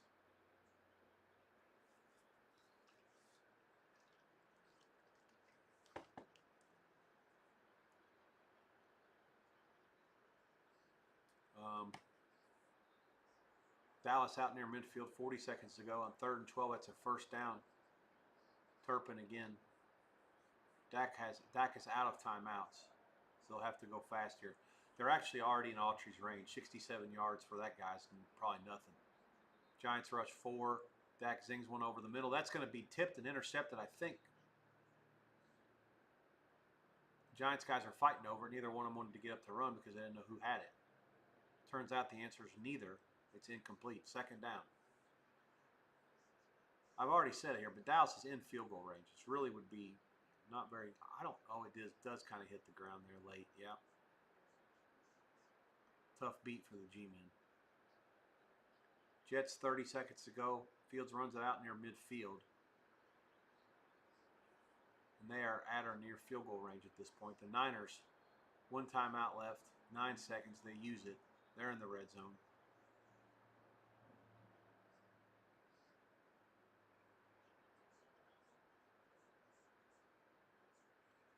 What's up with all these points in that game? Stop scoring, for Christ's sakes.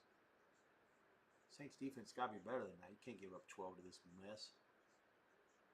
Mac Jones? Give me a break. Okay, let's see what else is happening here. Williams has it. Bears 21-7, 2-minute timeout. 1st and goal to Detroit 6. Motion right by Odunze. Trips.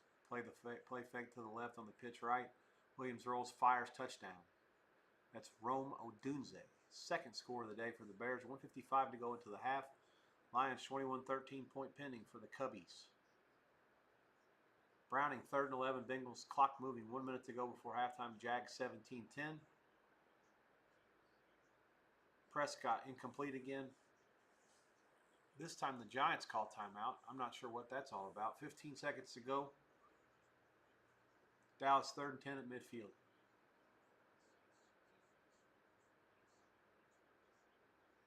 Niners shotgun, back offset left. Tight end to the right, 2 receivers to the right. Timeout Saints. 11 seconds to go. They'll get a chance to look at it. Browning's pass into the red zone is intercepted. I think he airmailed the receiver there. Jags take over 17-10. They're going to probably run it out to get to the half. Baltimore halftime has a projected 6, the total 20.5. I agree with that as well. Probably better than 21. No opinion? Next up, the Titans got one against the Rams. I don't know how they kicked the field goal with the gun. I wasn't seeing it. So they take the lead against the Rams at halftime. That game was Rams 3 and 20 and a half under 15. I'm guessing the Rams will be laying 5.5 or 6 at halftime. The total, let's see, probably 21, maybe under. Yeah, 23 in the first half, so over the total. Yeah, that was surprising. 10 points in the last minute and a half by the Titans. Rams won the toss and deferred. I'll say they win it. I don't know. 5.5 is the extreme high end. It couldn't be as high as 6. Oh, fucking Niners scored a touchdown. Give me a break. Saints. Second unders drawn dead. I don't know how the Niners scored 2 touchdowns with that sorry quarterback.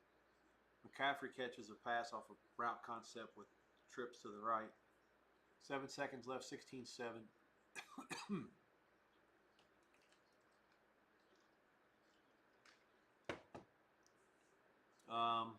Let's see. 5.5 and 20 and a half Rams. Sounds about right. A couple other ones heading in as we speak. Actually, it's a car crash. The game's heading in as we speak. Jacksonville Bengals, Giants, Dallas, Buffalo Jets are all going in. Niners and Saints also going in. That will be all of them. New England and Miami just kicked, so they're out. Dolphins return out to the 28. Third quarter underway.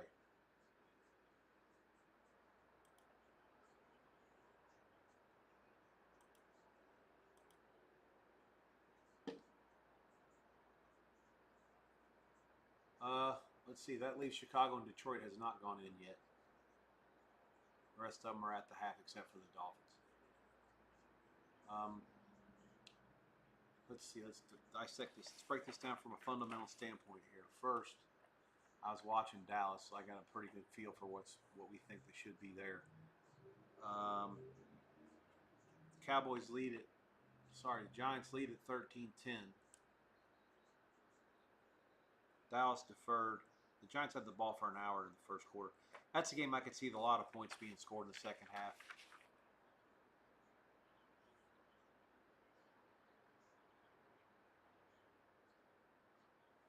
Surprised that Dallas couldn't find a way to get a field goal out of that. So they just ran out of time. Okay, so yeah, Dallas 6 dog money, 5.5 minus money. Either one's good. The three looms very large here, based on the pregame point spread. And Dallas was laying 3 in the first half. The Giants won it by 3. To have Dallas win the game by 3 when they get the ball first is a tough ask, but it's probably the most likely outcome. With them getting the ball first, it's tough to use anything less than 6. And if you do, it has to be a ton of juice. 5.5 minus 35, maybe. I think 6 flat's the better number. Maybe 6 to dog 15. That's what I'm seeing mostly. 22.5, 23. I like the total over. I think 23 or 23 over 15 is a better price. Let's see. Next is let's see. I gave you Cleveland, Baltimore. No movement there. Next is Jacksonville and the Bengals. 17-10 Jags. Tough number to book without knowing the status of Burrow. I haven't heard anything one way or the other. The line will tell you the answers. The answers I'm seeing right now with Jags up 7 and the line being close to a pick'em tells me he's probably not going to come back. He was limping off. They'd have to give him a shot of vitamin T and get him back out there. The Toradol is the know-it-all. The Bengals are in Minnesota next week. Certainly no division games, so they can afford to maybe punt one if they want. Given the fact that they beat Cleveland last week, they can bank on that win and maybe give them a week off if that's what it's going to be. As long as it's not some sort of a fracture, you figure that maybe a little bit of time will heal this thing, whatever it is. Yeah, he had to get help walking off the field. I can't see him coming back. I'm going to assume he's out. Browning can get them back. The Jags are not a great team. The Bengals defense is going to have to play better in the second half. For them to cover, I don't see it. I mean, it's going to be the Bengals are laying a half point. To me, that has to be predicated on the fact that they'll have to slow Jacksonville down. So if you like the Bengals to cover, you have to almost like under because you'll have to count on the offense not doing a whole lot. I just can't see it. They will tailor and cater a halftime game plan quickly as they can, surely to lean into what Browning does well because he and Burrow's skill set's not quite the same.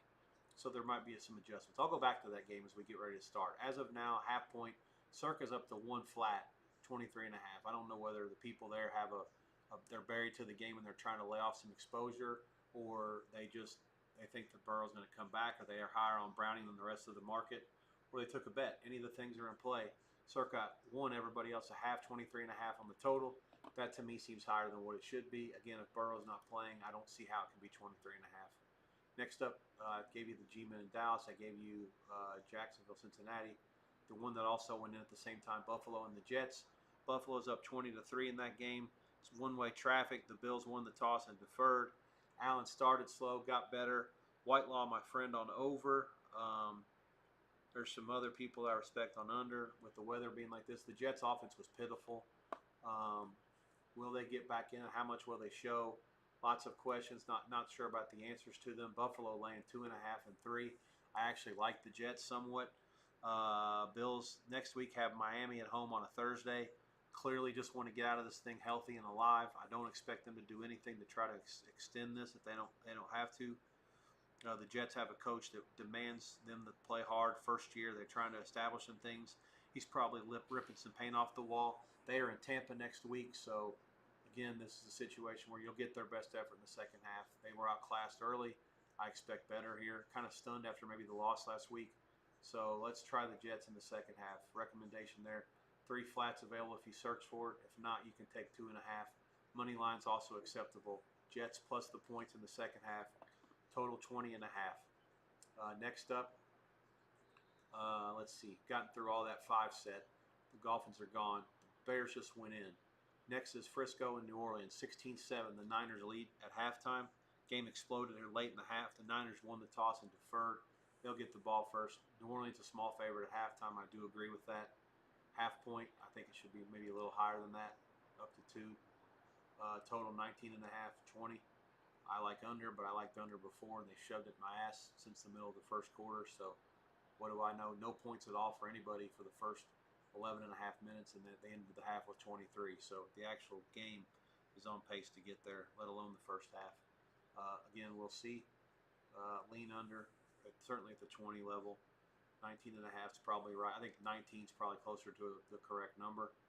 So we're up against it with the 37 price. We'll see how halves have to get lucky. The side is a half on the bottom minus some money. There's some sharp money on the Saints in the second half. I do agree with that. I think it should be higher. Game sit 9. I think it should be like 2 New Orleans. So we'll see. Okay. Seattle, Pittsburgh gone. Let's go over all of these again before the Bears and the Lions go in. Just the numbers. No chatting about them. That's it. Just let you get a chance to get involved. I'll go in chronological order when they're going to go out. Cleveland, Baltimore kicks in the kick. Baltimore's up 10-3 at the half. The Ravens get the ball first. Ravens are currently 6, 20 and a half the total. Next one coming out will be the Rams in Tennessee. Rams, 5.5 points pretty much painted. There is some juice on both dog and favorite, depending on where you shop. 20 and a half the total. There is some over money offshore. It's mostly under money in town or flat. Let's see. Next up, you've got Dallas and the Giants. Dallas is now 5.5 at most places. Buckeye has a 6. The total is largely 22.5. There is a 23 in town. Next, you got the Jacksonville and Cincinnati game that I told you we're going to come back to. I don't see anything on here that tells me that Burrow's going to play. I have to assume that he's out. And as that stands, the Bengals are laying a half flat. There is some half minus money out there, down by 7.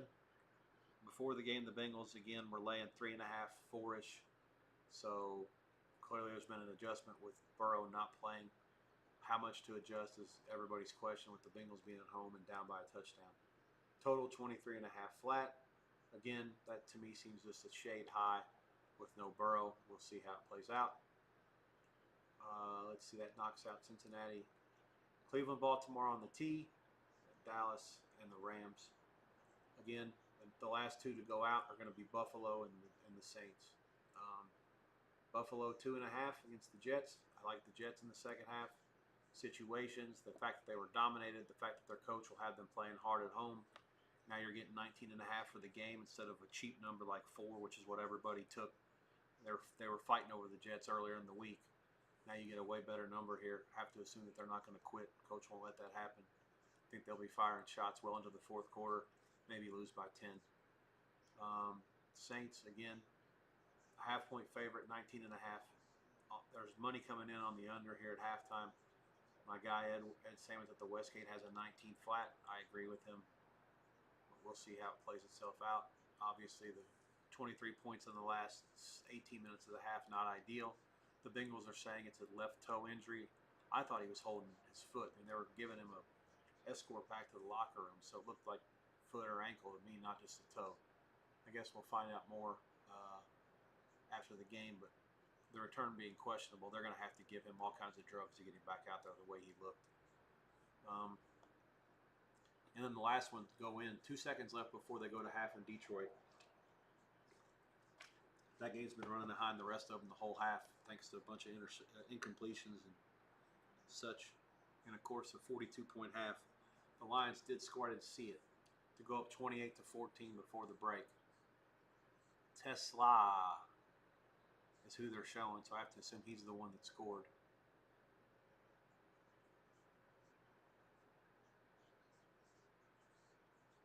Bears are going to try to run this out. 10, 15, blocking the back, down at the 24. Guessing that'll be the end of the half.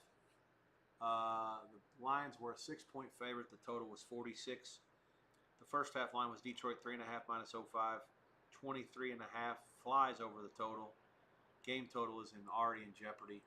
That's a game where, yeah, they actually bet under. It opened like 47.5, 48, and they bet it down to 46. I couldn't understand that. As bad as Detroit's offense looked last week, I thought that there had to be some inherent value on over today.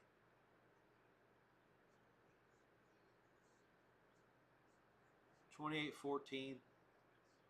The Bears will get the ball first coming out of the break. Hello, Dolphins. They do kick a field goal. 17-15, 10.5 to go. So first drive was 4 minutes and 19 seconds to lead to those points.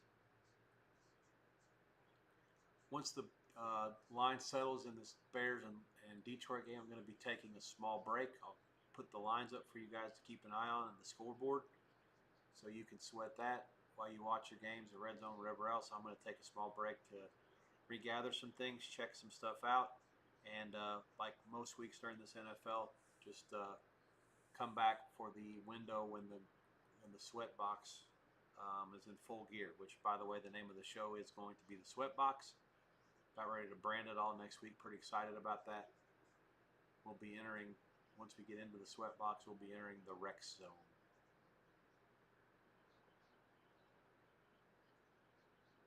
In the meantime here, ball is on the tee in Nashville.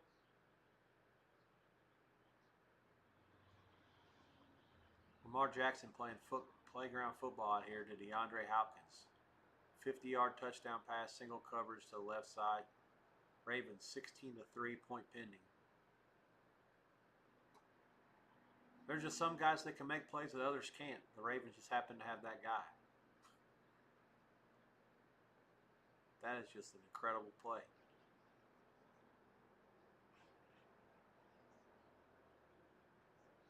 I mean, that's indefensible. I mean, Newsom didn't do anything wrong. You can't ding him for that.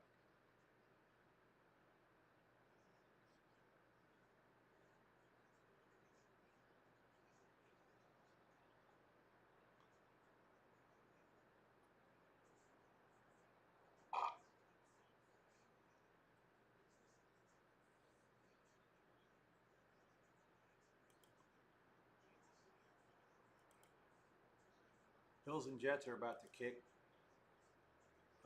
Let's see, Dallas. I don't know why their halftime's still going. That's a longer half than what's supposed to be. It went in at the same time as a couple of other games. 5.5 on Dallas, 22.5, 23 is going to be what it goes. The ball is on the tee. They actually took the touchdown away from Hopkins. They're going to give him first and goal inside the 1. Jackson rolls out, play fake, fires, incomplete. Face guard the tight end there. Couldn't make a play.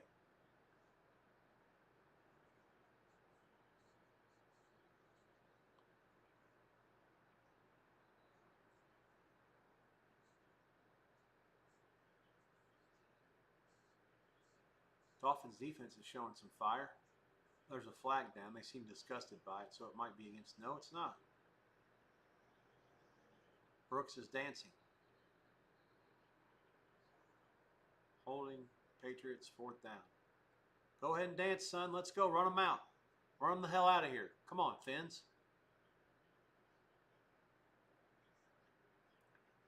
Oh, the back held him and he still made the sack. You can dance all you want. That's a great play. All right. G-men start out on defense here in the second half. Let's see if Dallas can chime in.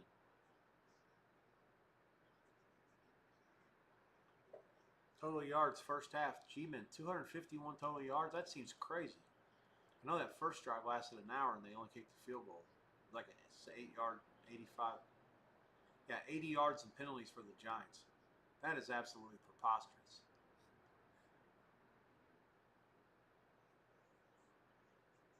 $251 yards of offense and 80 yards of penalties. Those are game stats for the Giants the last few years. Dak's first pass is picked off. Trying to throw to Lamb in double coverage. Ill-advised play there. G-men will take over at the 41. Phillips makes the interception. 18 seconds into the quarter, and the Giants are in business.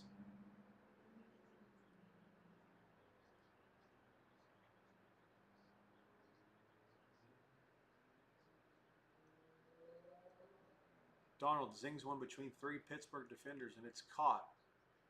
It's Cooper Kupp. First down, Seattle.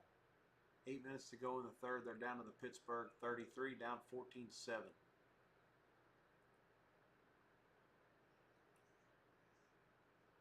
I don't know if Prescott's the highest paid player in football still. I know at one point he was, but that was completely uncalled for.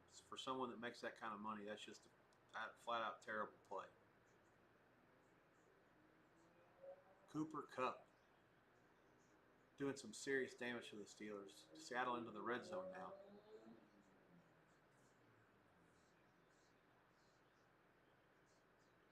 First and 10 at the 18. Bills second half have a first down. They're at 13:40 to go, out to the Jets 41. Giants first down inside the 30.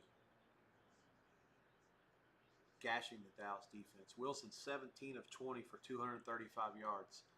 Silencing everybody, at least for a week, saying that this should be a Jackson Darts team. Or, for my money, it should be Jameis Winston's team. Somebody should be fucking Jameis Winston's team. That guy sitting on the bench is a crime against humanity. Every week that he sits, my heart just gets crushed a little bit more. Guy's so much fun to watch. Dolphins force a punt. They get it back 9:13 to go before the half. All the second halves are gone except for Detroit and the Bears. It's 28-14 in Detroit. 7 minutes to go until that one kicks. Bears are favored a half, dog money. I can't say that I agree with it. I'm sorry, the score's 28-14 Detroit. Given the fact that the Lions were up and down the field most of the half, I don't know how the Bears can be the favorite even though they get the ball first. There's a non-zero chance the Lions want to thrash this old coach. Just pummel him, beat him to death. Lions have the Ravens next Monday night on the road. Bears are at home against Dallas. I don't really see a situational spot here to make me think something's going to change.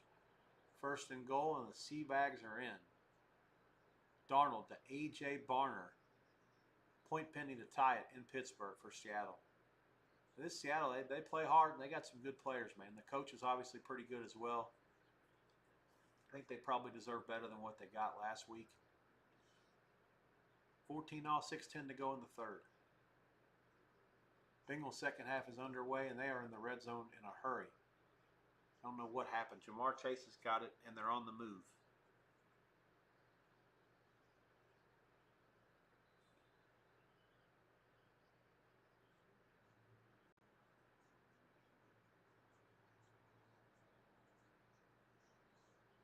What time is it?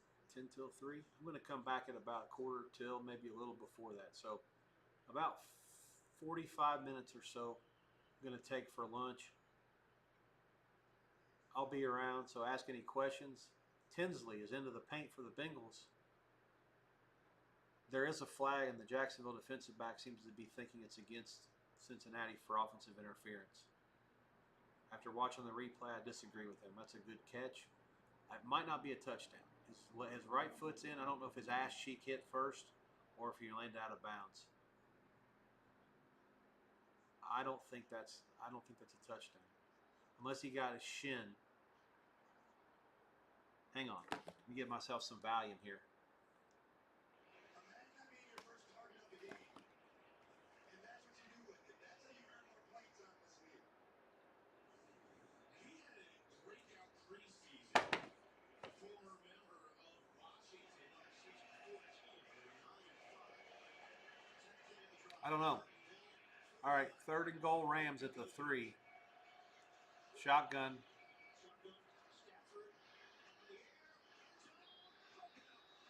Stafford's pass to Adams is knocked away. The Bengal touchdown is going to stand, and the extra point is good. 17-all, 11:05 to go in the 3rd. The Bengals have tied it up against Jacksonville. Browning to Tinsley, the touchdown pass. Wilson has gotten the Giants down to the 16. Quarterback draw down to the 10.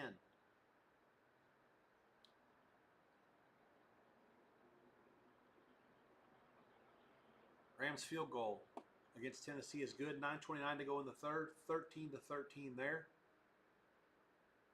The Ravens somehow had to kick a field goal. Is that right? Against God, this Cleveland defense is a son of a bitch. 1st and goal inside the 1 or at the 1, and they only got 3.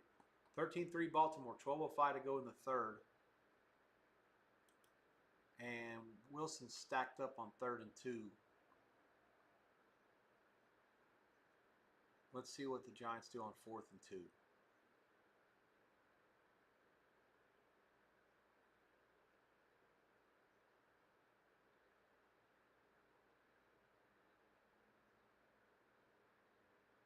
Looks like the defense is still out there for Dallas, which tells me the Giants are huddling up. Up 13-10 on 4th and 2 at the Dallas 10. They're going to go for it.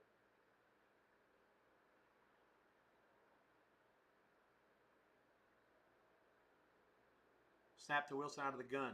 Send the fullback right, and he's dropped it.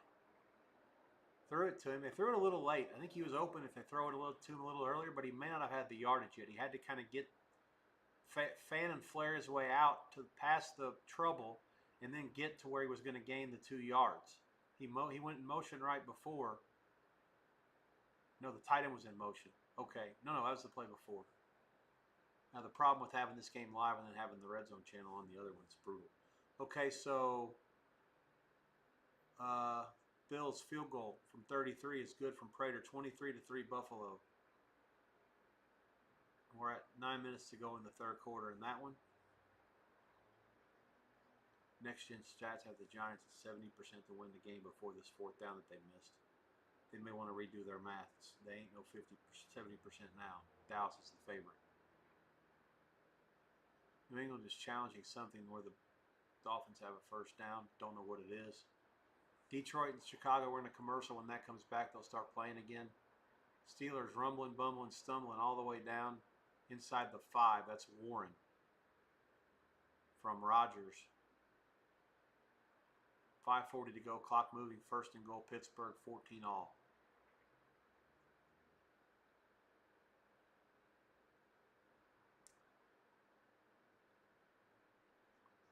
You can say one thing about Rodgers and his mobility in his old age, but he can still do one thing that not many others could. He can zing it right in there to where a lot of other people can't.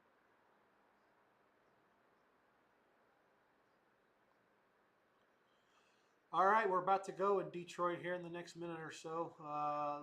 The game basically bears a half to dog 20 or dog a quarter. There's some dog 15 out there.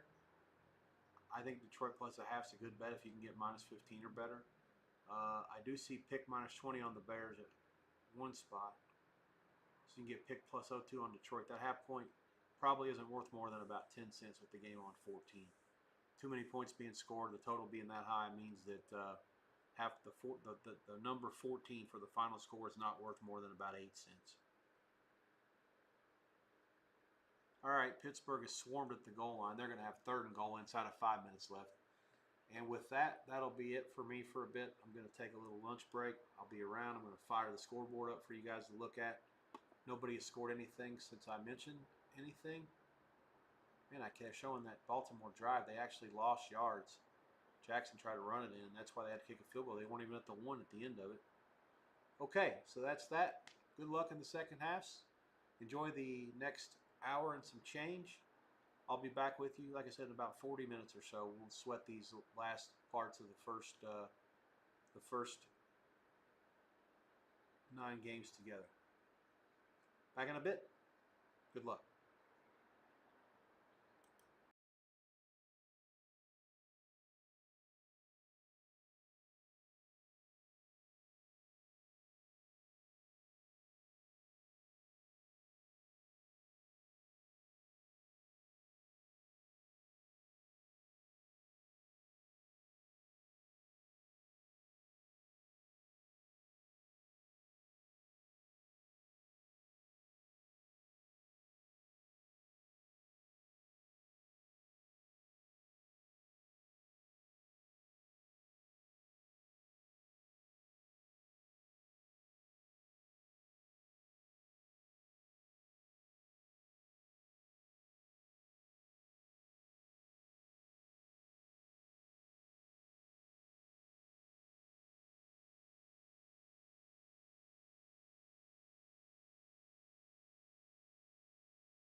All right, it's getting late early for some people.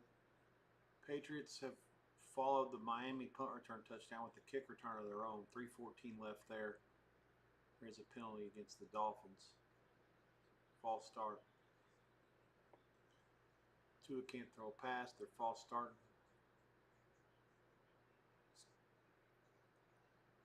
Losing teams find plays to make losing plays.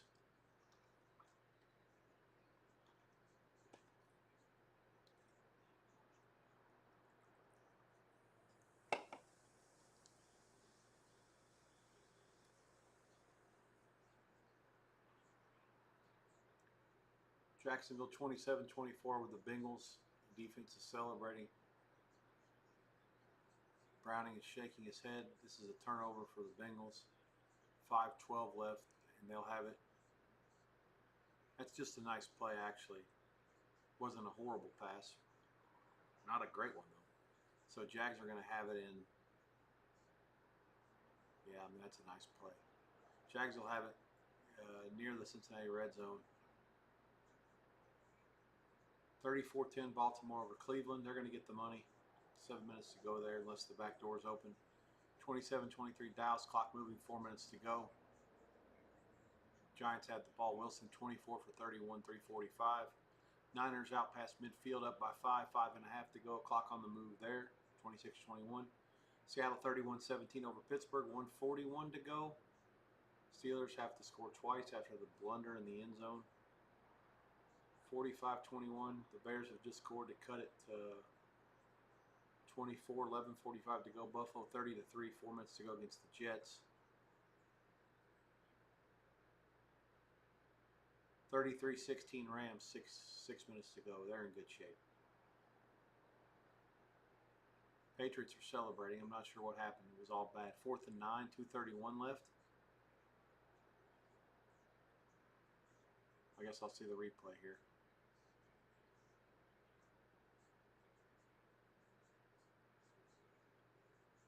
To a pick. It's to the 37. 2:12 left for the Patriots. Miami has 2 timeouts left. We'll see what happens.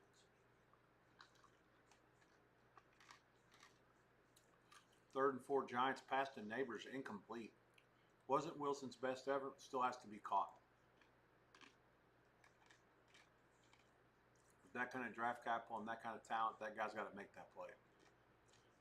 Actually, the more that I see it, that's the second time I saw it, he definitely has to make the play. Wilson threw it right where he needed to, behind him, to avoid him getting killed. Monster play coming up here.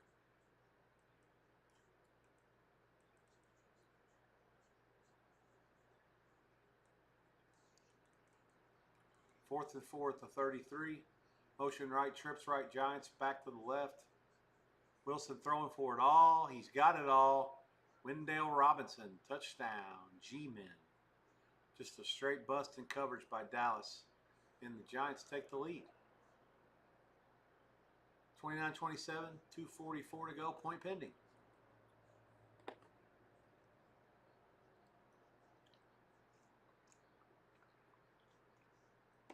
Niners punt, Saints catch it at the 11, 4:35 to go. They'll start there, down by 5.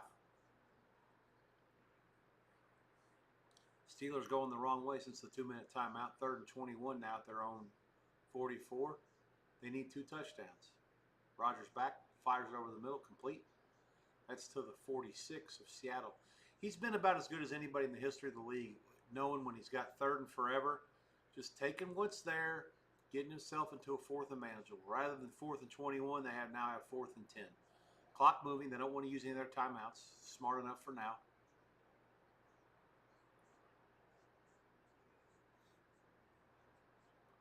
Bengal defense is celebrating. And what happened here? The Jags fumble?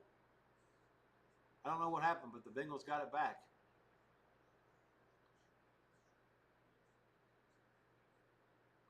They have it at their own 8. 3:42 to go, down by 3. Browning another chance. And he immediately throws it out of bounds in the direction of Higgins.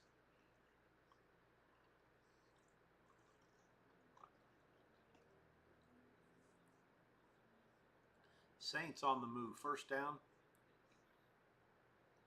4 yards to Kamara. Kamara and Olave need to be involved in a lot of the activity. That I'm sure of. Browning back. Plenty of time. Airs it out downfield. Also for Higgins and also incomplete.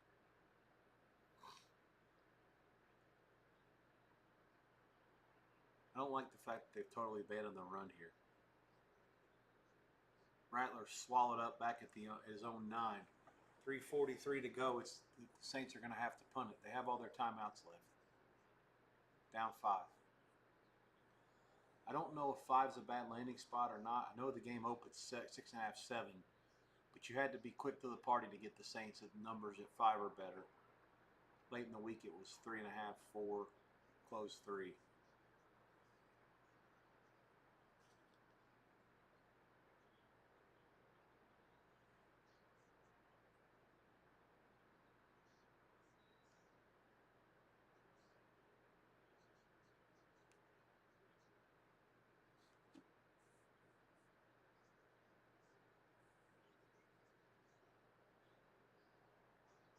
Second and 8 for the Pats. 2-minute warning. Miami did not call their first timeout before the 2-minute warning. Not a good punt by the Saints. The Niners get it back. 3:02 left on the New Orleans half of the field.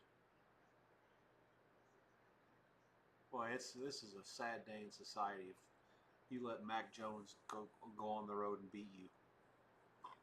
I know they think the Saints are bad. I've watched enough these first 2 weeks. The Saints, in my mind, have not been the worst team in the league, regardless of what everybody says going in. Giants 7 plays, 63 yards, 3:30 to take the lead in Dallas. Cowboys return the kick, 2:42 to go. Each team has all their timeouts. Let's do a quick recap. We got 8 minutes to go until 2 of the games out of the 3 late ones start. Carolina, Arizona about to kick. Arizona 7 points and 45.5 the total.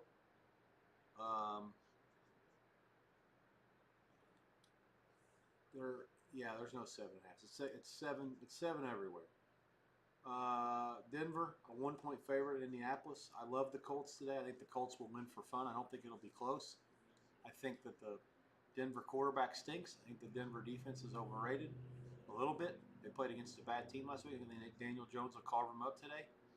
I could be dead wrong. I think the Colts are way better than advertised, and they're going to win their division. So we'll find out. Philly is favored in Kansas City. I also think that is incorrect. I think Philly's a better team. I think Kansas City in these spots with that coach has been lethal over the years. Even with a few injuries, I fully expect them to extract a little revenge for what happened a few months ago in February in the Super Bowl. Kansas City will win this game at home today against Philly. It'll be fun to watch, but I'll have most of my focus on Denver and the Colts. That Philly-KC game doesn't start till 4:25. The rest of the games are at 4:05. I'll cue those up shortly. 1:52 left on the clock, and there is a flag. Let's see what the flag is. False start against New England. 4th down. So the Dolphins only used one of their timeouts.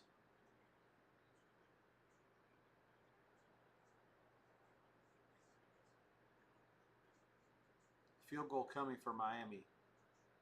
For New England. This is a kickers missed 2 extra points today.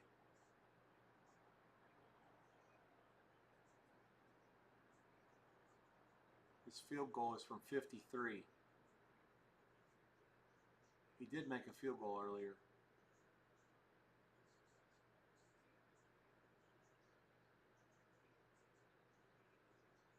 And he bangs this through. So 1:47 to go. And from 53, Borregales gets it. 33-27 bad guys in Miami. Seattle has beaten Pittsburgh 31-17. That game is final.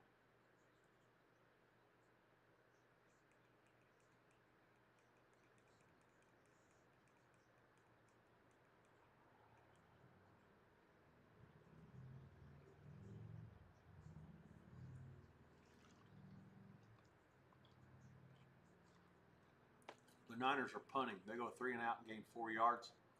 The Saints do call 2 of their timeouts. 2:47 left. The Saints get it back. presumably their last chance to win the game. Fair catch at the 6, 2:40 to go. They'll start at their own 6 with 1 timeout and the 2-minute timeout.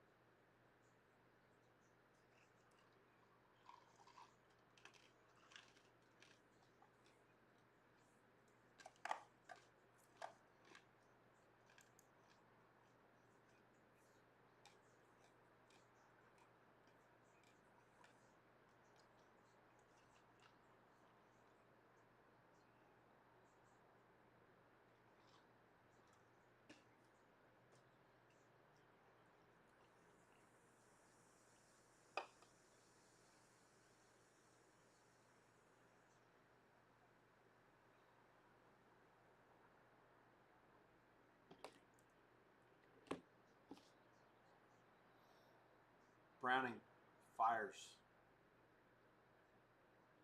Incomplete. It'll be 4th and 5 for the Bengals. 1:54 left. They have all their timeouts left, down 3.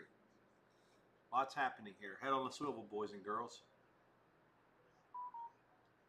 Jets score to cut it to 30-10. Detroit scores again, 52-21. Tennessee kicks a field goal to cut it to 33-19. Baltimore 41-10. No let up now against Cleveland. The dam has broken. Looks like today the over-under corrections from last week have corrected themselves. Every game last week, dead nut under. Today, it looks like every game except for Buffalo Jets is going to go over. Yeah, every one. Matter of fact, the Buffalo Jets game, if it does get there, anybody that played some Robins over, any parlay combinations with overs, be a train wreck for the bookmakers. 4th and 5, he's going for it all, and there is a flag. The defensive back made a nice play, but the flag comes in. They're saying deflected. Travis Hunter saying no, no, no, no, no. And the receiver says yes, yes, yes, yes, yes.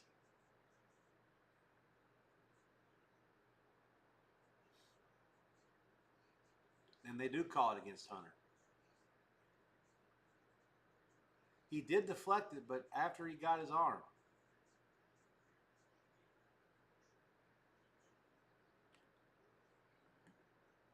(27-24) Bengals, 1:49 left. They are at the Jacksonville 42. Close enough to field goal range. They want more than that now. Browning drops back, plenty of time, dumps it over the middle. Complete. That's the back. Brown, 37-yard line. Dolphins, is that A-Chain in the paint? It is. Devon A-Chain, bitches. Let's go. 1:04 left. Wish they could go for 3. Borregales just banged one from 53. He'll probably stick it in their ass. Dolphins will find a way to lose this thing somehow. What's going on with the ref? What's the ref talking about? What do we got going on here? Ref. Oh, they're going to say he's out of bounds. This is great. He is out of bounds. I want him to be out of bounds. They need time. I don't need him to score right now. They got to wait. I'm greedy. I don't want the Patriots to have the ball with 63 seconds left, as bad as the Miami defense is. 26. That's a lot of room. I don't like him to be that far. I like him to be like the 13. All right. Over the middle. Browning, first down. Bengals to the 11. Gesicki. I don't know if it's at the 11 or the 10. It's a big deal because they got all their timeouts up and there's enough time where it to matter not to have goal to go. Dolphins, typical false start. Fucking believable.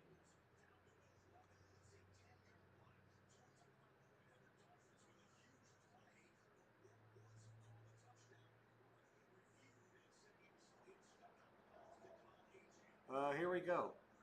Back. Complete to C.D. Lamb to the 23. Ballas first down. Clock stopped. Well, this is some good sweat here, boys and girls. Absolutely. Just some ball sweaters going on. What's going on with the Saints? Okay, 2-minute warning in New Orleans. Red Zone with the quad box. Good call by them. First down, Dallas again. The clock is at 1 minute to go. Both teams have all 3 timeouts left. The Giants would be well served to start using theirs now. 56 seconds left. It's 1st and goal for Dallas.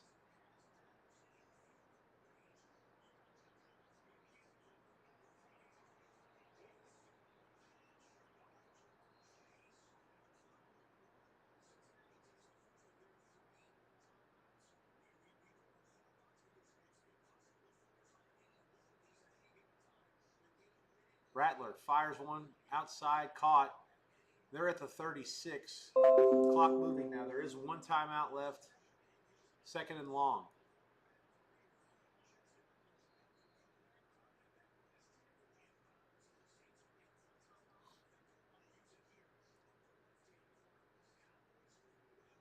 Rattler trips right, left, drop back. He throws it to Kamara again. Breaks one tackle, another tackle. He does not get out of bounds. 1:26 to go. It'll be 3rd and short. Rattler has no desire to throw the ball downfield. The ball's in the air and on the tee in the Colts and Denver game, and we're underway in that one. Where's the other game? Carolina and Arizona. I got to find that game.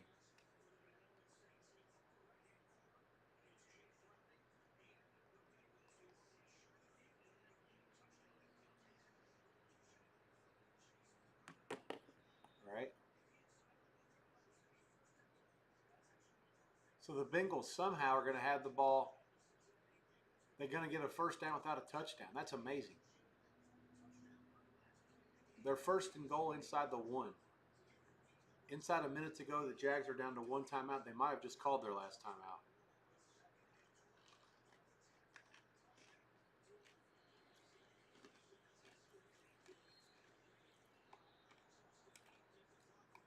Underway in both Phoenix and in Indianapolis. So keep an eye on those games. We'll get back to them as soon as, and with the numbers, as soon as the drama gets out of these early 1 o'clock kicks.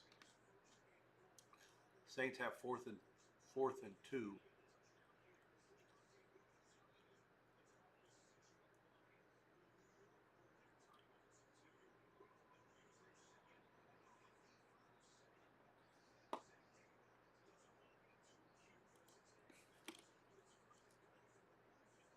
Dak. Touchdown Dallas. I think so. He caught it. He was falling back out of the end zone, but he caught it with it when he was in the end zone. Touchdown Dallas is confirmed. 52 seconds left. The Cowboys take a 33-30 lead, point pending. It is good, and Dallas is sitting 4. And I can tell you, boys and girls, that's probably not a good number for the bookmakers. George Pickens.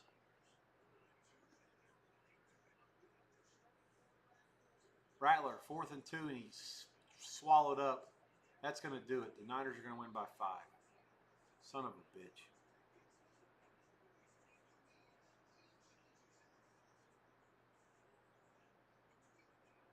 Four lead changes in Dallas.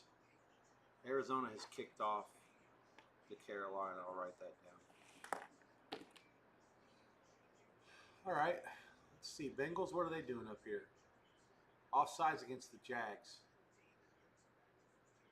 So they can't get much closer than they are now. 51 seconds left. Oh, they called it against the Bengals. So now it's 1st and goal at the 6. Draw. Brown gets 3 yards. The Jags are out of timeouts, so the Bengals can run as much clock as they want to, but they still have to find a way to get in here. They're going to have to kick a field goal.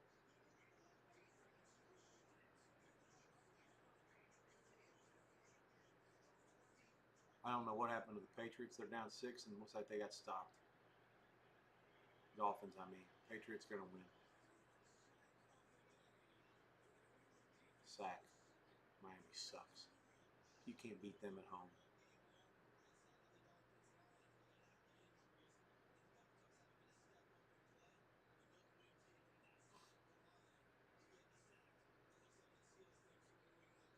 Cleveland scores a tack-on meaningless. Actually, that wasn't. No, it wasn't. The game was already over. 41-17. Buffalo 30-10 over the Jets. That's the one game that stayed under the total early. Buffalo gets the money and under. Everything else in the other 8 games are all overs.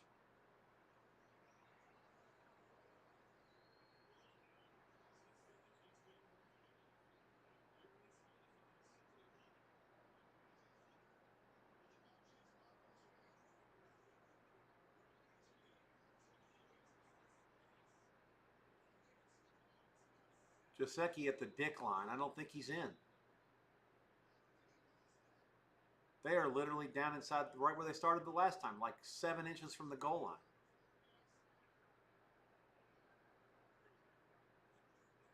And I don't know. I think he might be in this time. The refs are just playing guess as close as we can here. 18 seconds left.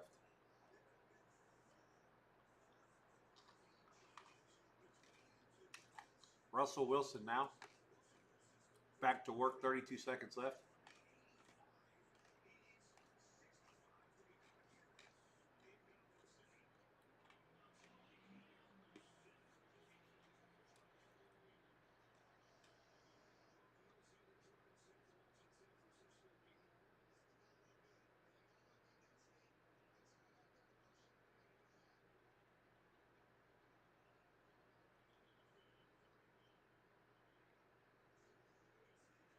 Browning over the top, and he's in.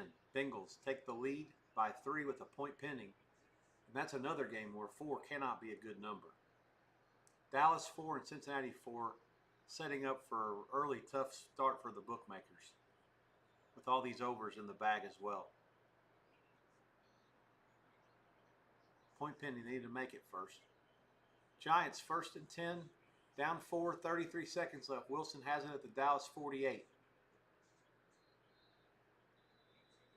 Shotgun, running back to the right, trips left, drops back, slings it all the way downfield. Double coverage, doesn't matter. Malik Neighbors brings it in. Touchdown, G-Man. You've got to be shitting me.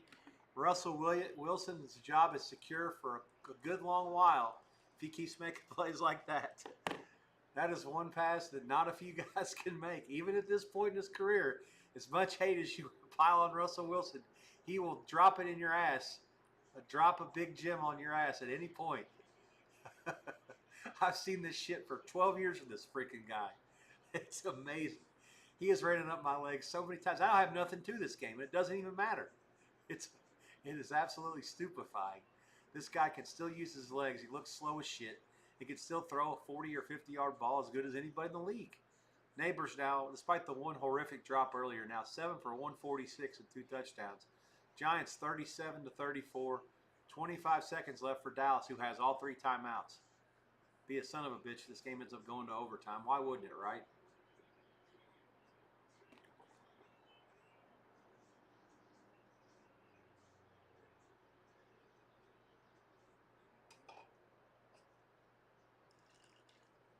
I mean, Wilson really threw it to Neighbors in double coverage, and he just outran the receivers. Just said, or the D-backs, just, ow, wow.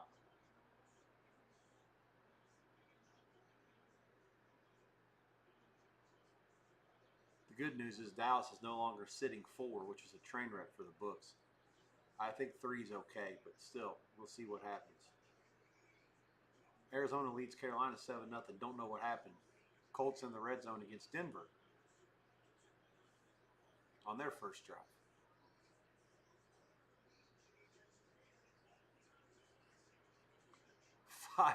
5 fourth quarter lead changes. Jesus. I didn't like the Las Vegas TV people deciding to give me Dallas Giants as the game this morning out here, but hey, on the live feed. But what can I say? Been a lot of good ones. That's been the best.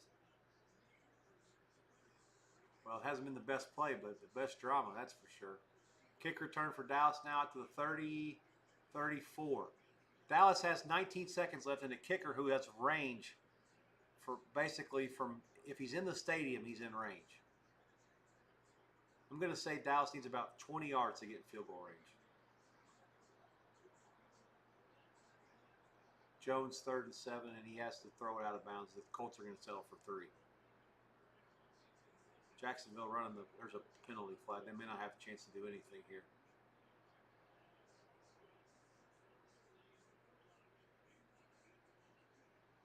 Flag down. I'm guessing that'll be the end of the game.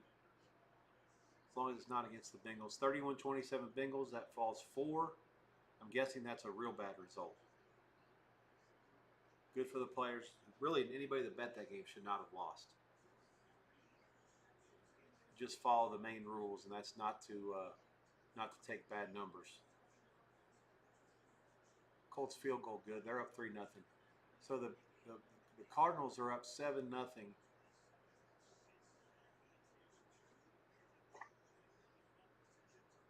I don't know how they score. I know they were on defense first. So it's a fumble touchdown.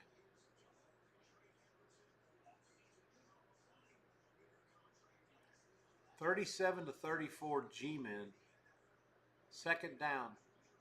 How is so much timer off the clock? Dallas is at their 32. Man, that Giants pass rush is ferocious. If they know you have to pass it, you're in big trouble. This Dallas kicker, I want to see him kick like a 70-yarder for the tie. I'm praying for it, actually. Where's my remote for that TV? Hold on.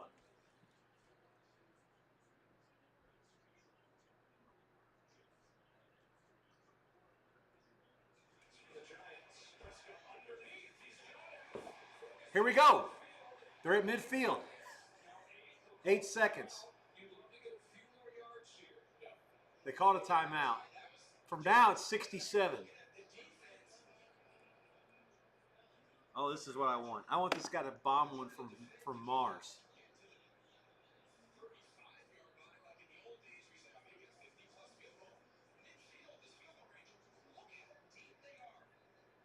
How can the Giants play that far back? They have to know this guy can kick it from there. I mean, the thing about it is they got enough time to do the same play, and then they'll have a chip shot for this guy.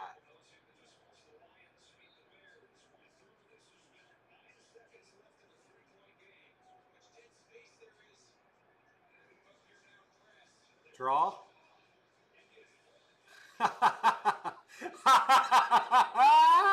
I've never seen that before. They ran the ball for 4 yards at midfield to set up a 63-yard field goal.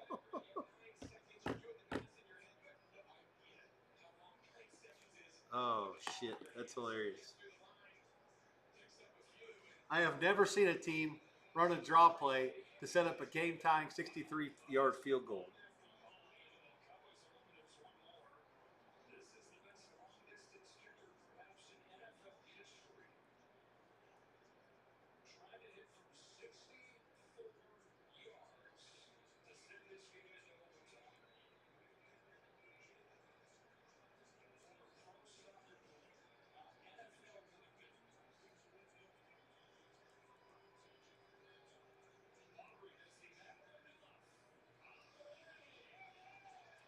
$64 is good. Dallas ties it at 37.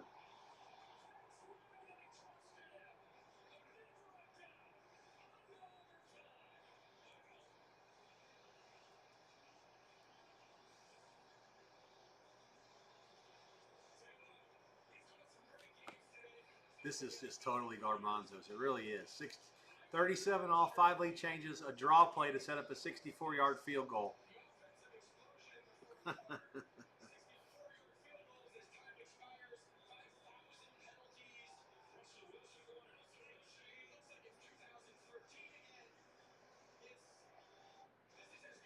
$37 all. We're going to go to overtime. That kick it was good from 70. I'm not joking. Like, you'll see the replay in a second. It hits the net. This game has to be a tie. I got to talk to Ed about this.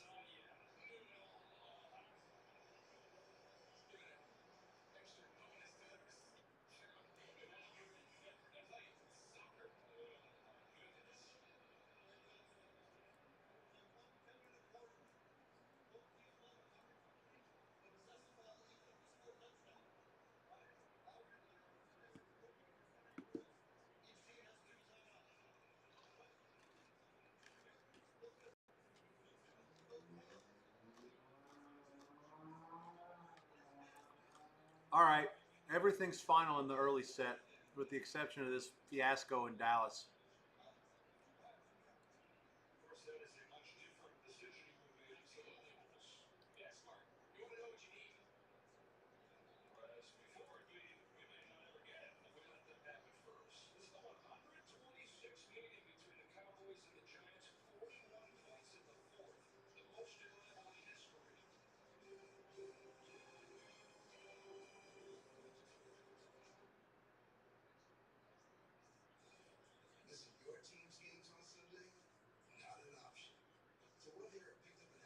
Dodgers fan or just a move to a new city fan or a Sunday afternoon wedding fan. Oops, bad job by me. All right, so let's reset everything as we get going here. The late window's underway. The Colts got a touchdown or field goal on their first drive. Carolina had the ball first, and then they had fumbled it for a touchdown. Bryce Young's arm is hit as he throws on 3rd and 11 at midfield, and the Cardinals pick him off. So 8:53 to go in the first, and the Cardinals will take over for their first offensive possession, already up 7-0 against Carolina. Denver on the move here, 5 minutes into the game at the Colts 36, first down. Obviously, with the way things are set up here, this window, things are going to slow down dramatically. Nix fires a 1-yard pass complete to Troutman.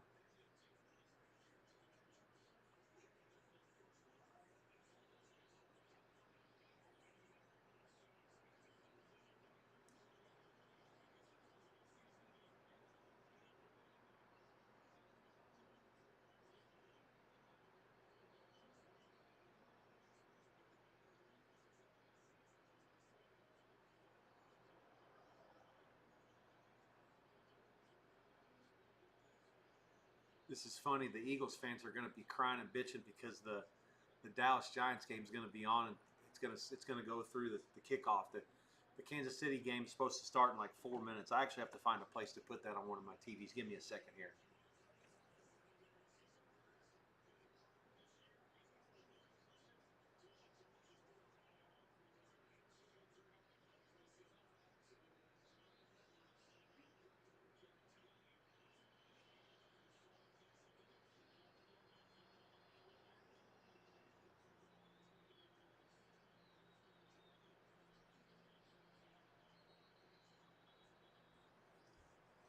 All right, I'm all set. I got Fox Kansas City on one of the TVs. They're going to definitely take it off in that market. I would expect the Philly market will turn it off too. Bo Nix touchdown pass to Mims, and Denver has struck first Denver has struck on their first touchdown drive. They answer the Colts field goal with the touchdown. They take a lead. 8:24 to go in the first. Denver 6, Colts 3. Point pending. Dallas gets the ball first to start the overtime. Remember, this is a new rule this year. Both teams get the ball in overtime, so long as Dallas doesn't have the ball for the whole 10 minutes. So let's see how it plays itself out. There's a 10-minute overtime still. Both teams will have the chance to possess it in that 10-minute time period, at least once. Extra point is good. Lots of orange. Not a lot, but scattering of orange in the building today. Broncos 7-3.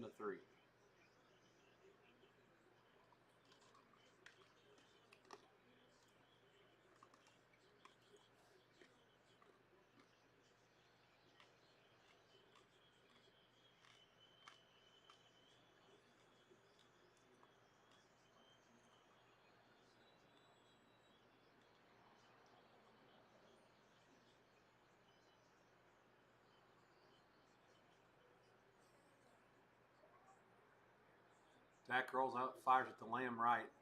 That gain is 8. It'll be 2nd and short.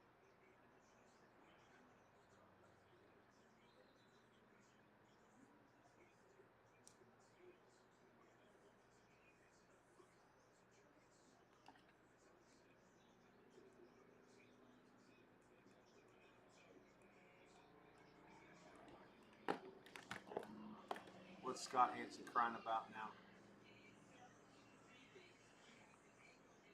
I missed it. Okay, let's see here. Yeah, look at that. 41 points scored in the fourth quarter. 37 all. I guess Dallas games are just going to be like that, huh? I mean, the defensive backs, that was just, Russell Wilson just obliterated them like 3 times in the second half.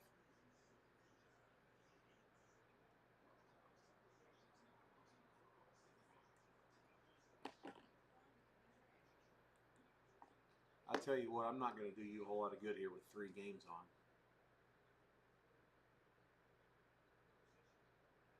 All right, let's see here. Arizona with the ball right out of the commercial. Murray, play fake left, roll right. Bootleg out of bounds after a 2-yard run. He keeps it. Nothing downfield.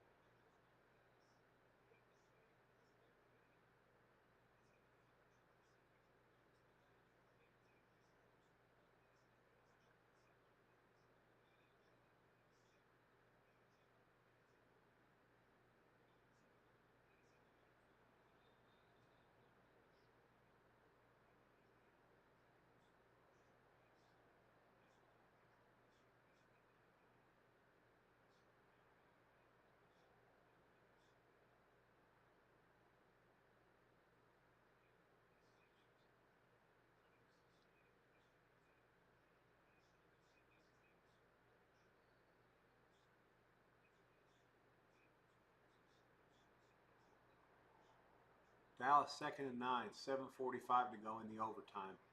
They fumble the snap. They fall on it, but it's going to be 3rd and 11.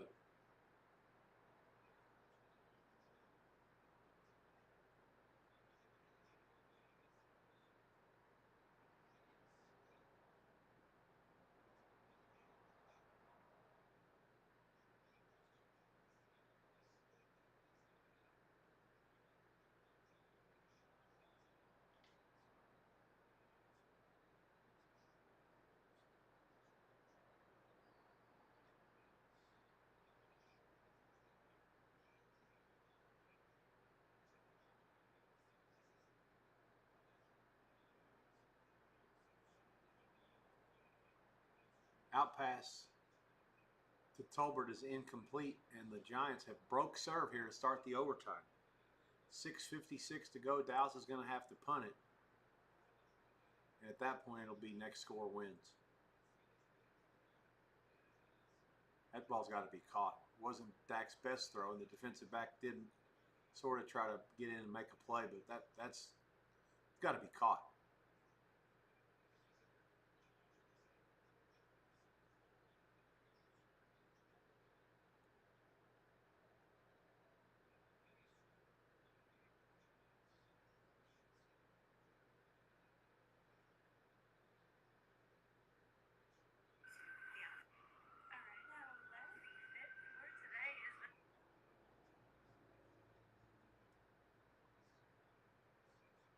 All right, so the Giants have the ball now after the Dallas punt.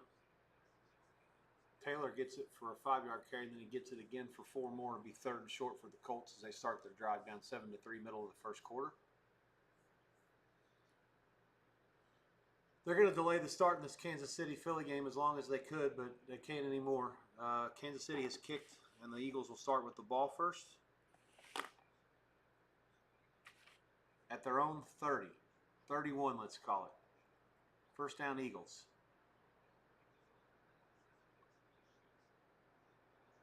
Tough beat for the people really wanting to watch this Philly-Kansas City game from the get-go. Hurts is back to pass. He's blitzed on the first play. He fumbles on the first play. Eagles lose 3.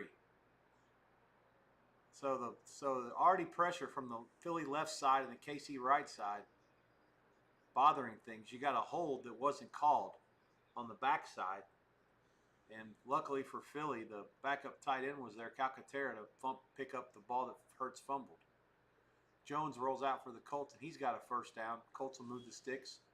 Arizona fixing to go up 14-0. There's a flag on the field. Curious to see Denver's defense is probably going to make Jones beat him with his legs a little bit, as good as he looked with his arm last week. Giants started the drive at their own 14. They got 7 on first down. It's 6 minutes to go, clock moving. 2nd and 3. Warren for the Colts, that guy's an animal. First down, they're rumbling down near the red zone on their second drive. I think that's his first catch. Jones, gun, backs to both sides. Supposed to be dumped off, incomplete. They're saying fumble for now. It's going to be out of bounds. Has to be an incomplete pass. So it'll be 3rd and 3. 5:33 to go. Yeah, this is a good litmus test for the Colts. If they have success on offense again today, I think it's clear to see that it's safe to say that they're going to be a threat this year, because this Denver defense is supposed to be pretty good. I don't think it's as great as everybody says. We'll find out. Mo Ali Cox catches it on the, or is that? Yeah, that's him. That's a play fake by Jones to the right, rolls left, hits Cox coming across the field. 2nd and 2 for Indy. One of the things they did well last week, and they're doing it again so far today, is they've been ahead of the sticks the whole time. They actually did call that Wilson play a fumble. So 3rd and 17, they throw a bomb, and it's incomplete. So they have to go 3 and out. And 5 minutes to go in the overtime, and we are nearing our chance at a tie. Come on, Ed. Let's get ourselves a tie. Oh, I looked at the replay. I see it now on tape delay. Wilson, it was one of those, the ball fell out of his hand before he got it out. Carolina's defense stiffens up at the goal line. They trail Arizona 10-0. That game is 5 minutes to go in the first in that game. So you got 5 minutes to go in the overtime in Dallas, Philly. You got 5 minutes to go in both the first quarters in Indianapolis and in Phoenix. And you got the Philly Kansas City game. The Eagles have recovered from the slow start to move the ball. Now it's 4th and 1. They haven't moved the ball. They just had 2 different plays, and it's still 4th and short. They're going to go for it. So 4th and 1 at their own 39 or 40. It's a long one. 4th and maybe 2. They're lined up in this bullshit formation. Let's see if they actually run this play. I don't think so. They're too far away to get it. Play face. He's faking like he's going to snap it. They do snap it. And they do run it. And there is a flag. And I think that the Philly left guard and right guard were in the neutral zone. Let's see if they call it or not. Last week against Dallas, multiple times that was the case. I would not be surprised if Andy Reid said, listen, tell them they can run that play, but make sure they follow the rules. They're lining up offsides. And naturally, the call is on offsides against the Chiefs. So I don't know if he got it or not without the offsides. They did call offsides on the Kansas City defensive tackle who had his finger in the zone. This time, to be fair, I think 56 lined up actually onside. I'm surprised they ran that. It really was closer to 2 yards than it was 1. They just basically are already going out to Kansas City and say, we're going to punk your ass again. And that's just a straight bitch move, being able to run that play against them in that spot. So, first down at the 45 for Philly. Drive continues. Prescott drops back, fires it complete to the 35. Pickens breaks a tackle. 38, 40, 45. He's out near midfield. First down. Get all the yardage back on 2nd and 18. And Dallas is now, and what we just saw earlier, they are in field goal range. No, they're not. Pass interference against somebody. Pickens, I guess. And that's going to be 2nd and 9 miles now. It's against Pickens.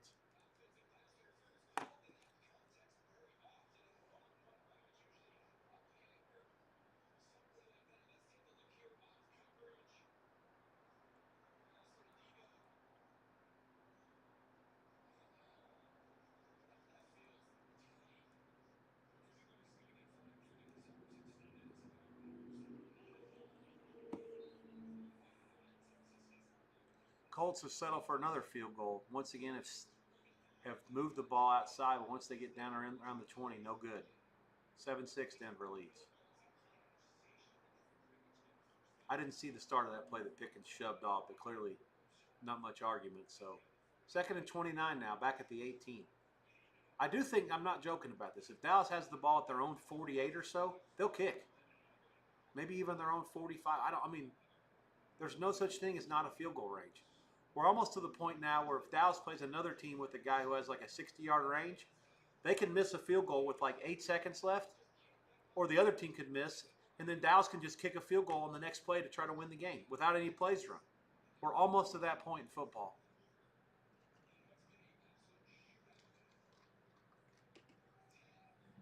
Dallas gets like 18 yards back. It's 3rd and 10, clock under 4 minutes now. It is stopped. Dak lined up in the shotgun. Now he's checking to something. Back to the shotgun. Trips right for him. Back to the left. One man also to his left. He's going to call timeout. 3:52 to go. Each team has 2 timeouts in the overtime. Dallas has called their first one. Colts drive 8 plays, 55 yards, 4:05. Schrader's field goal is good. Philly ends up punting. Chiefs get the ball inside their own 10 at the 9. 10:23 to go. Chiefs will take it. And there will not be a commercial because Fox cannot pay their bills as long as the Dallas game's on. It's going to be really funny when the Dallas game goes final and they're going to have to start paying some bills. There'll be a commercial on this Kansas City game every single time there's a chance. Big play Panthers. Tet McMillan off and running. Arizona defensive back is down. Young hits him and they're in the red zone. 4:10 to go in the first. Denver's DB did a good job. Jones was trying to find Warren in the end zone. All right, here we go. The gain is out to about the 42. It's going to be 4th and 5. This will be a 75-yarder. I surely can't see him kicking from here. It'd be funny, but no. 64 is one thing. 75 is a whole nother story. Denver starts their next drive, 4:19 to go at the 35.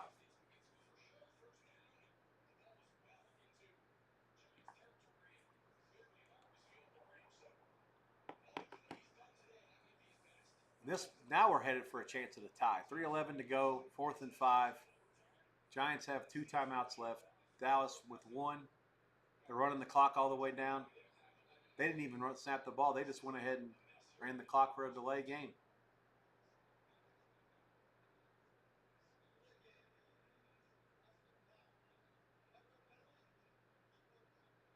Is Dallas actually playing for a tie? I guess so.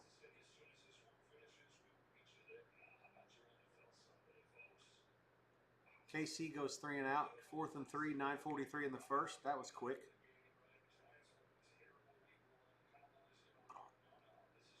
Denver pounds the way on the ground for 4 and then 2 or 3 more. Anger. Back to the 13, 20, 25, 30, 34. 2:49 left. Giants have it at their own 34. Chiefs will punt. That's a missile. All the way back to the 21. Fair catch by Philly. They'll start there. 9:35 to go. Let's see if they take a timeout or not. It's going to be great. They're not going to. Nope. Aaron Andrews' time now. It was Rinaldi first, and now Aaron Andrews. I love it. They're beholden to the money. They cannot take a commercial. They know the rules. You have to pay your bills, and this Fox game is a standalone game in the late window. They will not go to a commercial under almost any circumstances until this Dallas game goes final, so they can switch the rest of the country off Giants-Dallas to the Philly and KC game. Screen in the backfield. Dallas gets him. They're stopped at the 30. Again, I'm in good shape here. Hopefully you guys are sweating it with me because I'm ahead of you. This game's on my antenna in Las Vegas. That's the early game here. The only one that we had in the late window, I've got Colts, Denver, in addition to the Philly KC game that I'll be ahead of you as well. Carolina and Arizona, my feed's a little bit delayed, not quite as good. Kick us back to the 10. The Colts field it. At the 15, they'll start their next drive there. 2:42 to go, timeout. Denver 7, Indianapolis 6. Giants at the 30, 2nd and 13, clock moving, 2:10 to go. Wilson shotgun, backs on both sides, heaves it down the field again. This is a horrific decision by him. Picked off, 2-minute warning. That was basically a fly ball to the left fielder. And so Dallas gets it back now. 2 minutes to go. They have 1 timeout left at their own 32, and they really, in reality, need about 20 yards to get into field goal range, as good as Autry's leg is.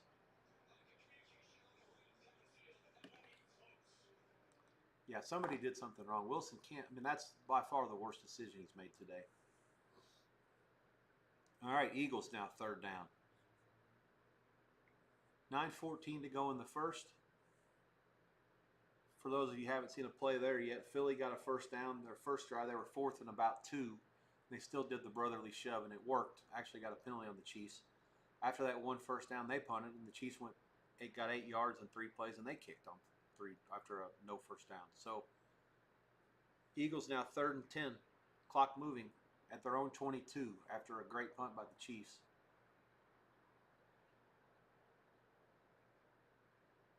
$61-yarder, I believe. Hurts back. Here comes a blitz. Lobs it up. If Drew Rain, no chance of it being caught. They're begging for a flag. There's no way. I don't think his arm got hit. He had to have, though. He could never throw the ball that high. They'll have to punt it. 4th and 10. Pass interference against Denver. Surtain is holding on to Downs, I believe. No, they're going to call it on the safety on the ball that was thrown to 85, the 3rd tight end. No, it is on Surtain. Okay, all right. Okay, so let's see what's happening up here in this football game. I don't know. This went to commercial, 2-minute warning. Carolina has 2nd and goal. Young runs it. Actually runs into the seats, literally. Out of bounds. 3rd and goal. The punt back to the 25, 30, 35, 36. He goes down, 8:23 left. Let's see if they finally go to commercial or not after 3 straight punts to start the game. I'm going to guess they don't.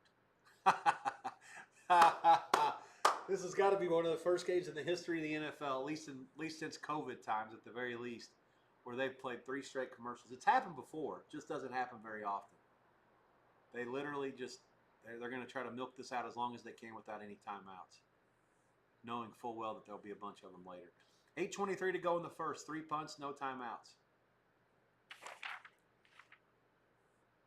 It's Mahomes in the gun. Drops back.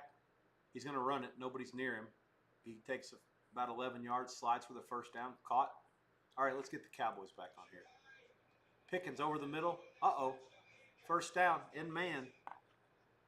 And that's going to get him into field goal range for sure. That's going to get him way into field goal range. They're at the 43. This is closer than what they were the last time. 1:20 to go. Motion left, draw. Just a matter of how much time they're going to run before they kick it. It's the only question now. They're clearly content to kick it from here.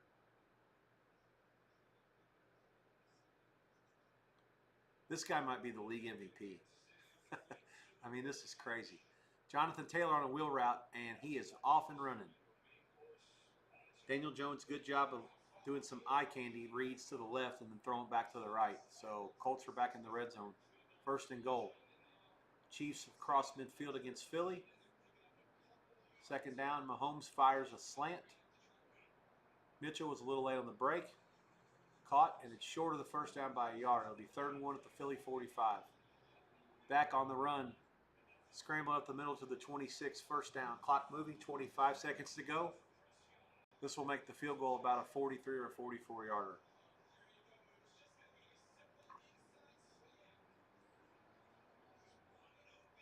Fourth and goal for the Cardinals. They kick the field goal. 50 seconds to go in the first, 5-0. 10-3 Arizona. Mahomes keeps it for the Chiefs, and he gets a first down. The sticks will move. 3rd and 1 there. 6:46. Sorry, 1st and 10 on the 3rd and 1 carry by Mahomes. And they now, funnily enough, are probably in Butker's range. Boy, they almost got him. He's out of the 37, first down Chiefs. 2nd and goal. Colts pound it down now from the 7 to about the 1. That's going to be really close to a first down for Taylor. The ref's already given him the spot. First down.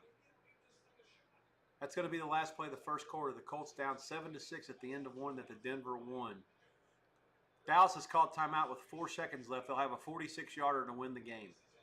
If he misses it, we'll have a tie.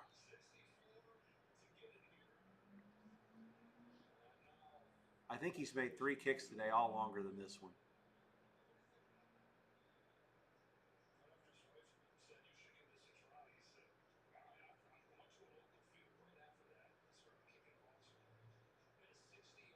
Mahomes slant over the middle, quick, incomplete. And Chiefs are, I made a joke about field goal range. I don't think this is quite in Butker's range. I shouldn't say that. If they had to win it from 63, he could probably kick it. I don't think that they'd kick it from here at this point in the game, the way their defense has played so far.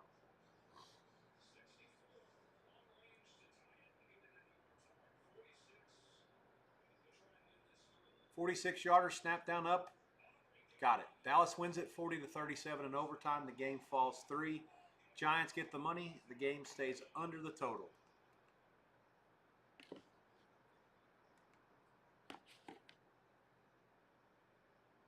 Let's see how long they wait to get everybody from the New York-Dallas game over to Kansas City-Philly. 5:38 to go in the first. And this false start against the Chiefs will back them up.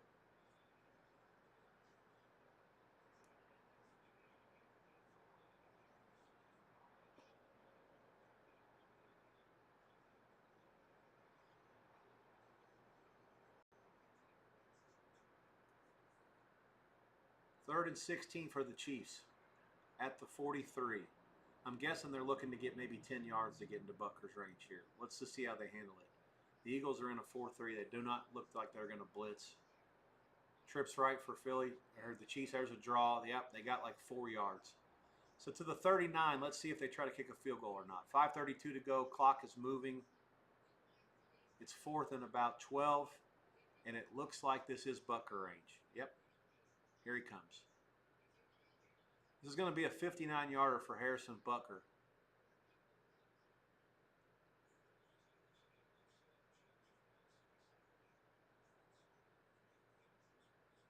There is a commercial first before they go to the coverage in this Chiefs-Eagles.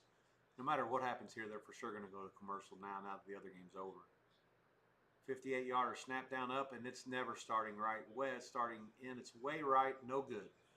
4:54 to go in the first quarter, and we are scoreless in Kansas City. Those who are watching Dallas and the Giants there at the end on the Fox affiliates, they missed nothing in the end.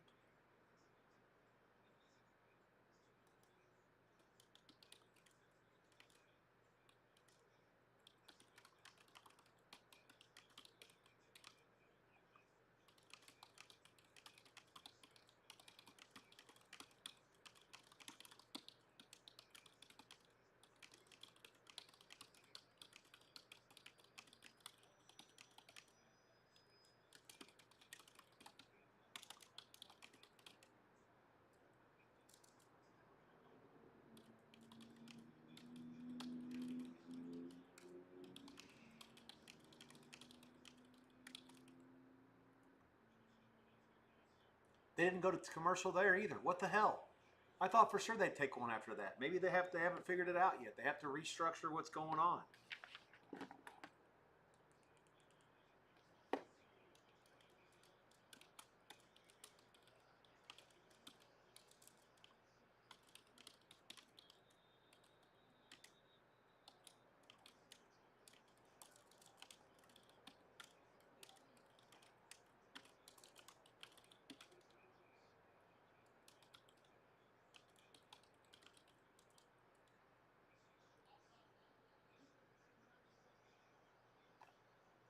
Colts have the ball literally as close to the end zone as possible. They might have it closer than the Bengals had it a few minutes ago.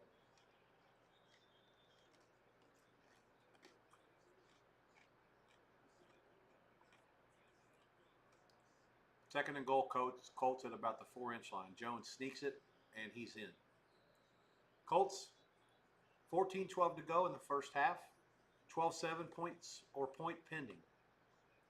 Philly runs the brotherly shove for the second time today, and it's a first down. Now I got the fast feed on, so let's see. 2:19 to go in the first, and Philly on the move into field goal range now. Brown 30, 25, 23-yard line.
I'm here, boys and girls, just working on a couple things.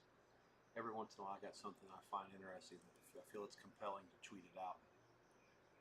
Colts 7 plays, 85 yards, 3.5 minutes. Jones 1-yard touchdown rush. Colts 13-7. I agree with the not trying to chase points there.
Saquon Barkley's touchdown gives the Chiefs a 7-0 lead. 46 seconds to go in the first quarter.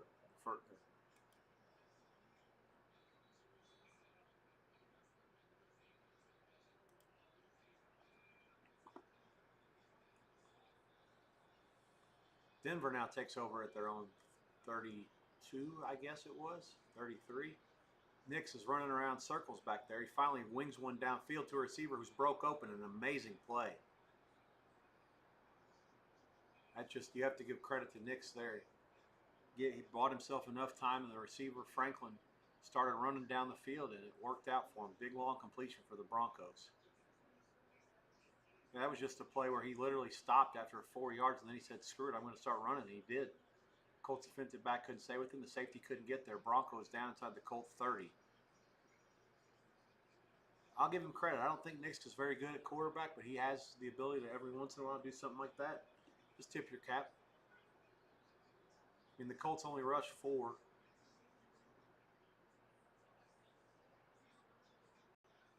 Nothing was there early. He bought himself some time to make sure something was there late.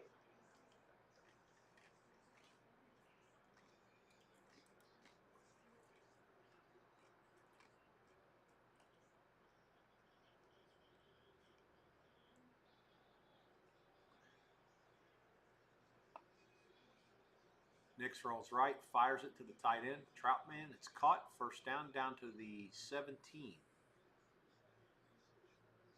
Arizona punts. Carolina defense holds again. They get it back at the 24.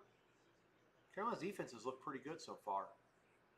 Sack Murray that time. They'll start at the 24, down 10-3. 12:01 to go before the half.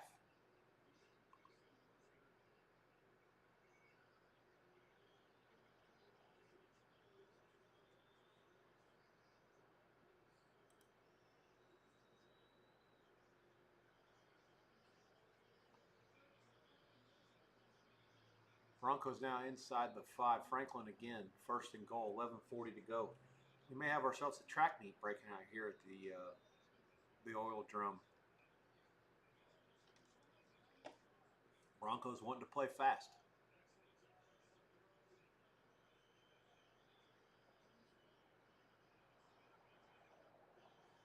Power play, nothing there. They're going to lose a yard. Second and goal at the 4, 11:15 to go, clock moving.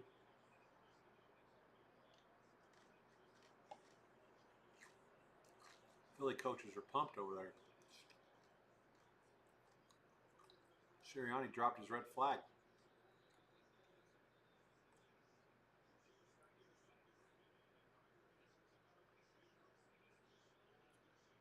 See if the Colts can break serve here. Lou Anarumo seems visibly disturbed.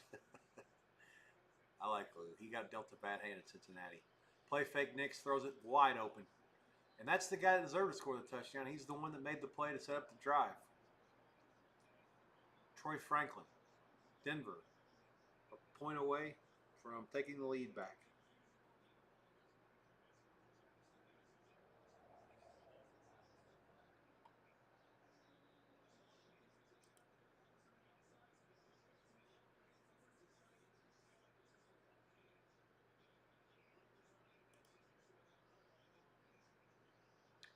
$10:42 to go. Broncos 14, Colts 13.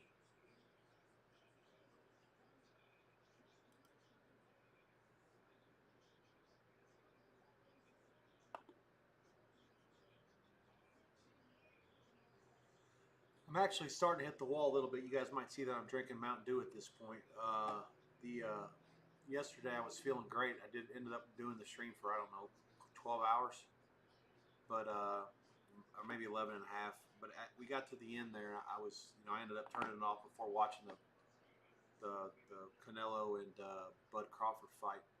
But man, I was fine for all that, but I was kind of bush when I went to bed.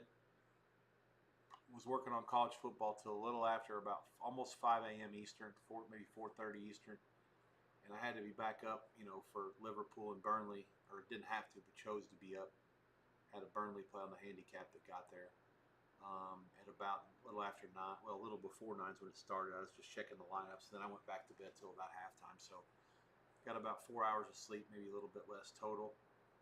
I was hoping to maybe get a nap sometime today, but it just doesn't happen. Even when you get all your work done, the NFL dominates the day. It takes no prisoners. The ratings on this Chiefs game, as long as they're competitive with Philly, is going to be through the roof high. End of the quarter in Kansas City. 7-0 Philly there. Reset the other ones. Carolina has moved it out near midfield. Horrific start for the Panthers, but since then they've sort of steadied the ship. They can get points here. Be right back in the game. 10-3 Arizona. Clock moving, down inside of 10 minutes to go in the first half. I'll be looking for a faster feed there right now. I've got a really, really slow feed just to guarantee that I had the start. I think it's the CBS feed out of Phoenix, or maybe out of like Charleston, South Carolina, or something. I don't know. I'll have to double check it, but it's a terrible feed. One of my buddies told me I'm a full minute and 20 seconds behind.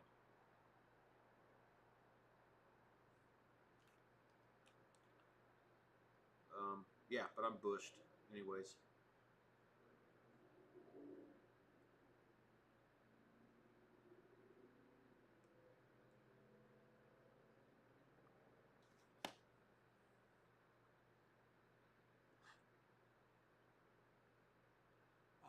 Yeah. So, anyways, I'll be with you guys for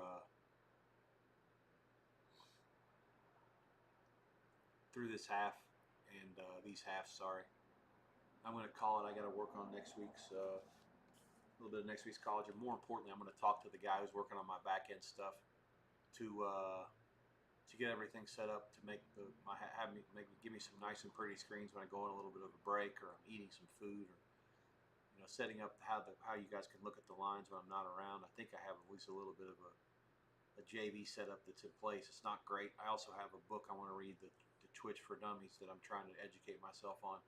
Obviously, I'm streaming simultaneously on YouTube and on Twitch, but Twitch is the primary focus for the long run for now, and I'll do some stuff on YouTube, but probably not separately. Just as I get comfortable with the formats of everything, it's easier for me to do here. Philly sniffs that out. Chiefs are out near midfield, 14:22 to go. Mahomes wisely throws it into the ground. It'll be 2nd and 10 at the 48.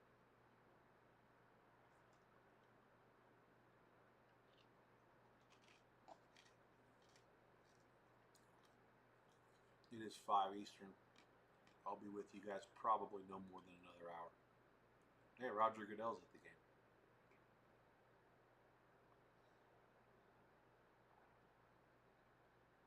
Second and 10 from the 49. Shotgun Mahomes. Plenty of time. Fakes it. Fakes it again. Now he's going to run it. This is incredible, this guy.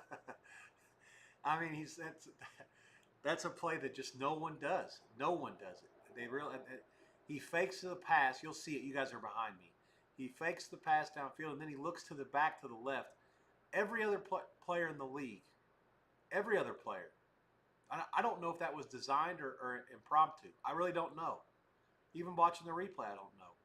Actually, I didn't see the replay of him. I was watching the blockers, so I don't know what he did. I have to see the replay again on the next time I see it. The game's on 4 of my TVs, so it's on a delay everywhere else. I can watch it again and see what happens. It's like 2 minutes behind on these other streaming feeds. Colts have scored on all 10 possessions here. That they're trying to mush them. Let's see. There's a penalty here. I think that there may be offsides. I'm not sure. We'll have the Colts held as well. Taylor for 4 yards.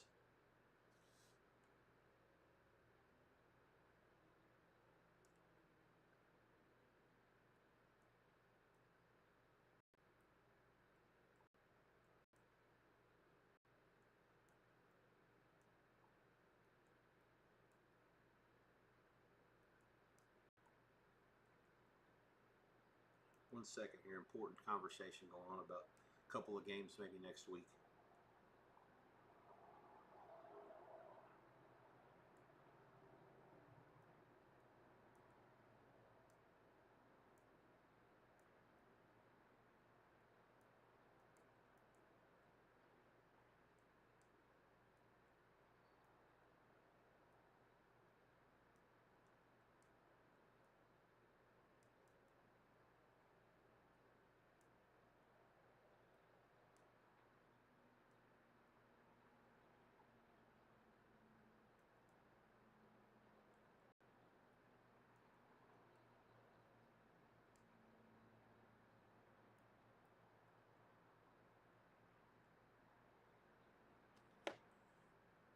I was talking to Ed Salmons about this. He's a big fan of ties, and we call it the refs because we root for the refs. Anytime the refs get involved, it's a sarcastic joke. It's like it's good for the game. No, it's not good for the game. It's stupid. All right, here's Butker out there again. This one's from 54. Snap down up, smooth and steady, right into the net. 7-3, 11:42 to go in the second quarter. Here come a bajillion commercials. Remember, Fox did not show commercials for the first 4 possessions of this game, so you can be sure there's another one. Actually, it was 5, right? Philly got the ball first, so it went punt, no commercial, punt, no commercial, punt, no commercial, missed field goal, no commercial, and then touchdown, commercial with 58 seconds to go in the first quarter. My comment to Ed was this, and it's simple.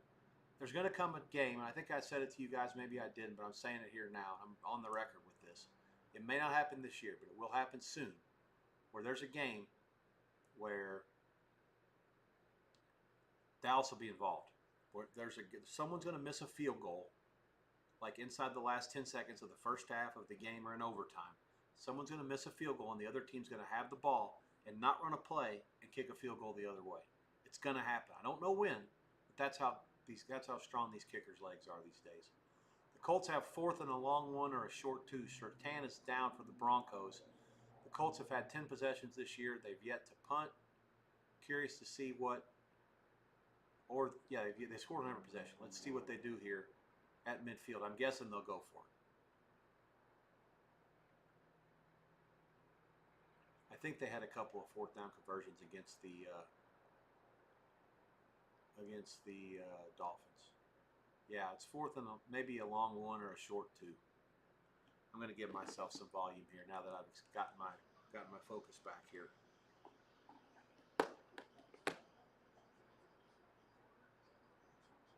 $7:48 to go, 4th and 1.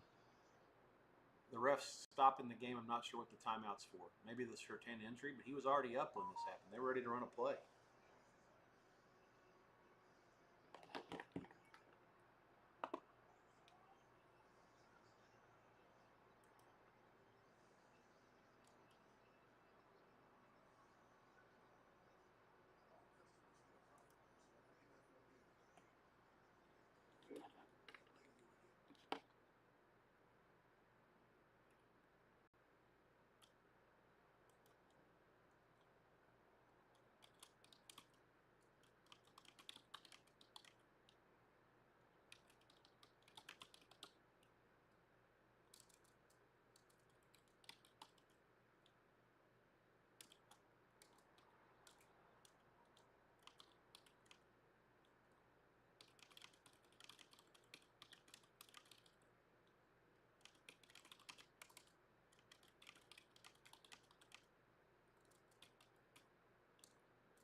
Cardinals back at their own 22 after forcing a Carolina punt. They have a first down out to the 34. 5:46 to go, clock moving there. Back from the timeout at the oil drum. Surtain has limping off. A huge injury for the Broncos. He was the player of the year in the NFL last year, and rightfully so. I still didn't think Denver had a great team, but I can acknowledge they had some good players. Colts were 17 of 20 on 4th down last season. That's a good reason why they went 500 or close to it and were in playoff contention all the way to the last game.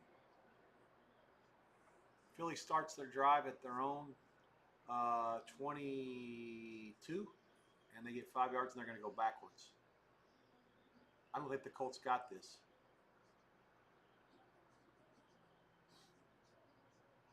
Yeah, they stop him just short of midfield, no gain. I don't like the call there, but it's easy to second guess. I was first guessing it, to be honest. Before the. I mean, let's see. So you've got Warren and Taylor.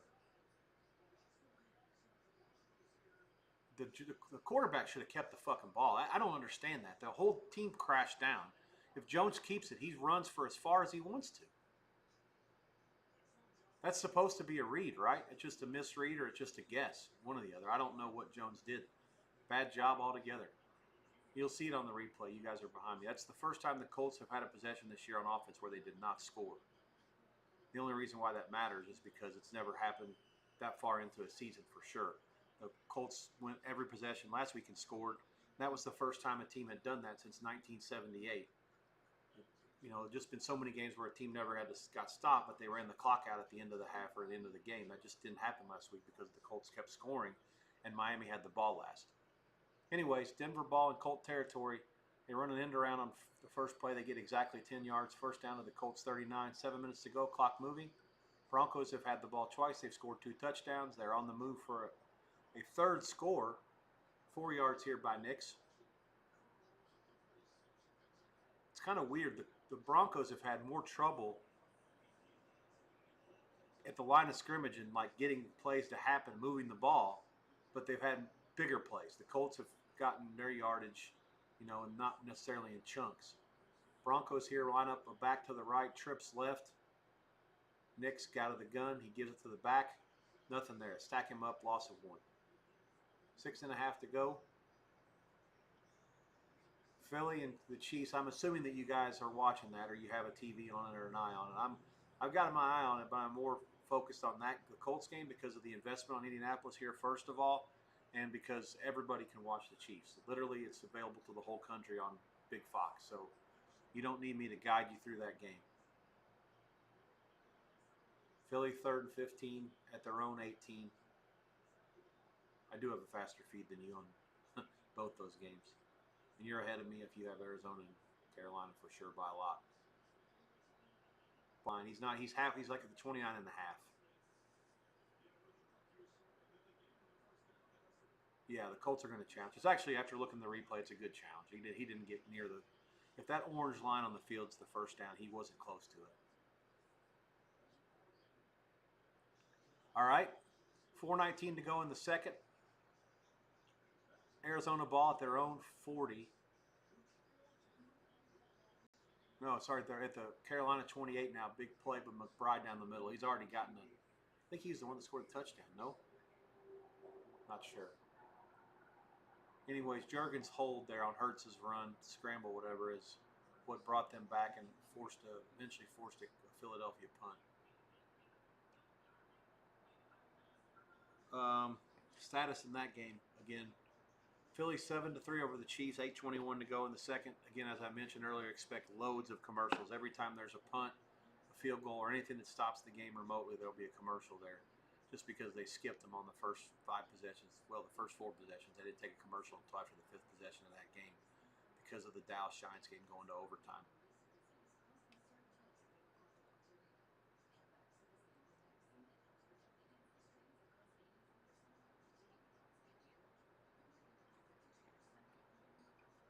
Personal foul against the Cardinals. That's going to knock them back.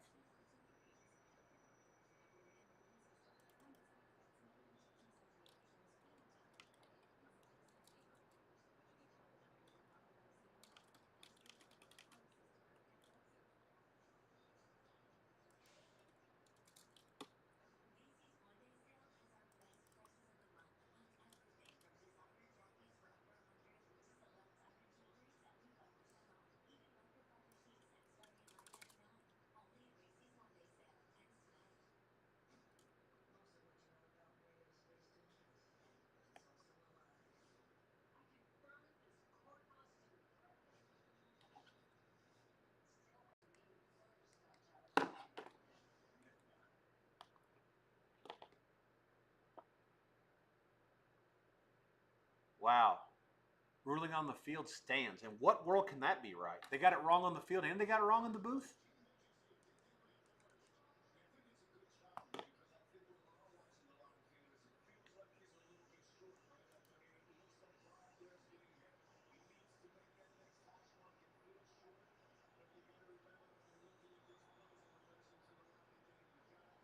Even Gene Steratore said no. I try to do the best I can no matter what my investment is or what I'm rooting, to not let that cloud my judgment when I'm talking to you guys, not necessarily streaming, just anything. If I'm talking to my friends, or I try to be as objective as I can. That was not a first down. I don't give a shit which side I had. That's a terrible call. Anyways, first down, Denver. Colts lose a timeout and a challenge. 5:19 to go in the half. They have it at the Colts 29. First down. Dubs left. They throw it out to the left side. Franklin again, terrorizing the Colts. That's about 4 or 5 catches for him.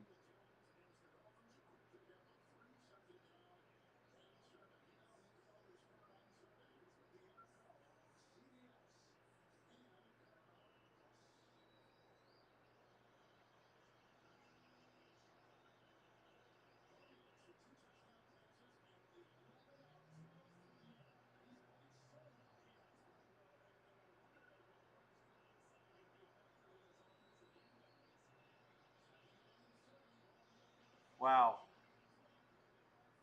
Threw it to the running back. Franklin's having none of that. Smashed him. 3rd and 7, Denver.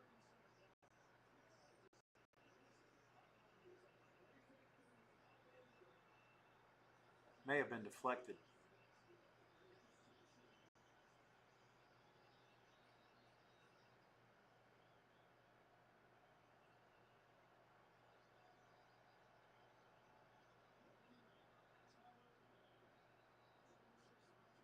Seven and a half to go before the half.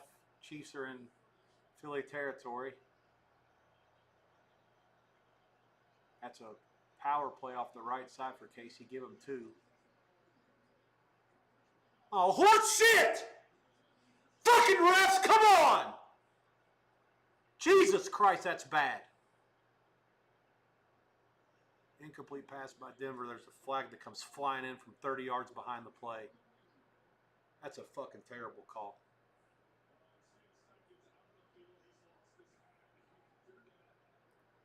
Have a conversation, refs, and fucking wipe that away. There's no way that can be a flag.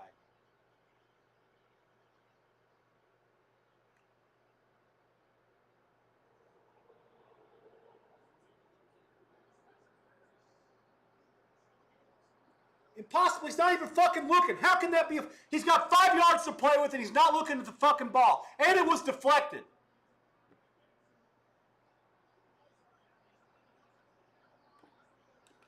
That is a fucking atrocious. That's an atrocity. That's a cheat. You take away a long field goal attempt and now you give him first down. Absolutely fucking. That's the worst I've seen. How can 7 people miss that call? Look, now they're going to fucking huddle. Yeah, review it.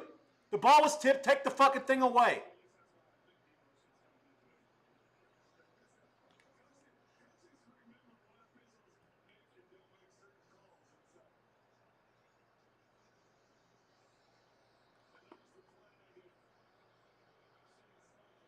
Now they're going to flag the coach because they fucked up. Yeah, that's a, go ahead. Compound your mistake and make another one.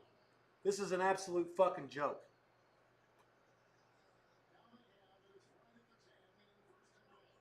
Why don't you fucking hold their hand and take them right to the goddamn end zone?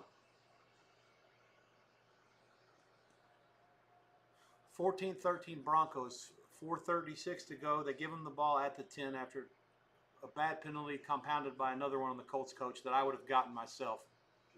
They smash it up the middle for about 4. Let's see if the Colts defense can respond here. Certainly the refs have to know that they owe us one.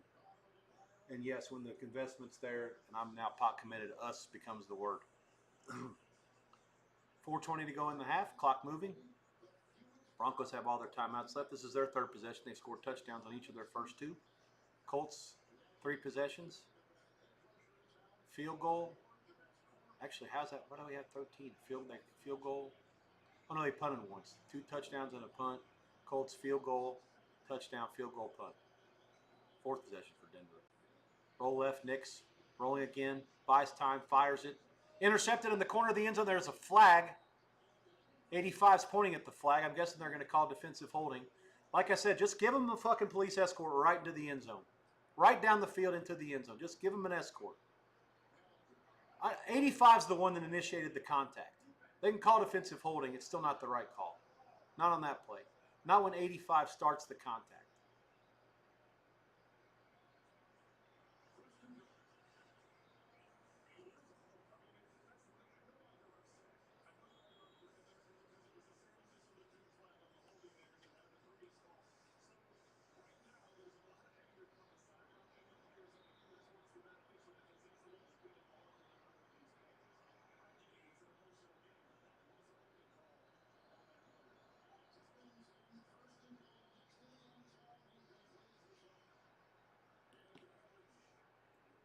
2nd and goal now. 3:49 to go in the half. Assuming there's no more penalties here, at least the Colts are going to have a chance to get it and maybe run some clock on the last possession of the half if it works out. Chiefs are on the move, 3rd and 5 into the red zone. 4:18 on this drive, clock moving, 4 minutes to go in the second quarter. Mahomes back, drops back, plenty of time, ran out of time. Flag down for holding as well. They sacked him back at the 33.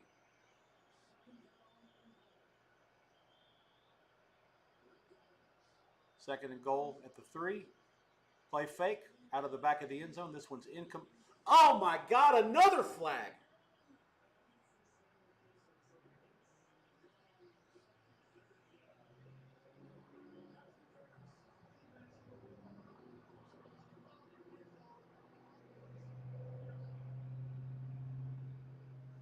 First and goal at the 1 now. He got his jersey. Okay, I'm all right with that. I was going to say I don't think it was catchable, but there's a reason it wasn't catchable. He's grabbing his jersey. Can't do that. You can do a lot of things. You can't grab the dude's jersey.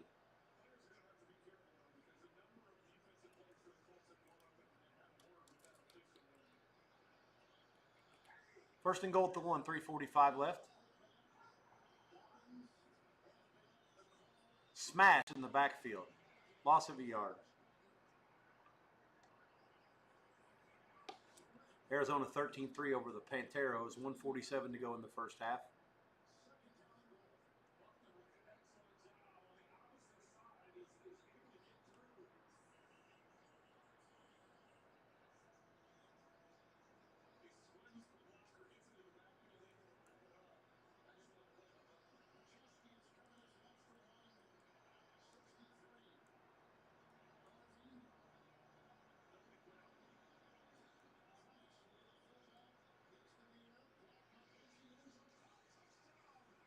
Nick's touchdown pass to Troutman. I honestly have not seen a more ref-aided touchdown in the NFL in years. We always joke about these things, but that was the worst I've ever seen in a long time at least. Mahomes scrambles right, and he's in the end zone. Chiefs score a touchdown, and they take the lead. Colts got caught. The tight end got caught out of the wash there. Colts lost him. Look at this. I don't even know how to describe that drive. 13 plays, but way more than that with all the penalties. 50 yards. Denver, 3:03 left in the half. 21-13 Broncos. Police escorted a touchdown for Denver there from midfield after the Colts do not convert on 4th down.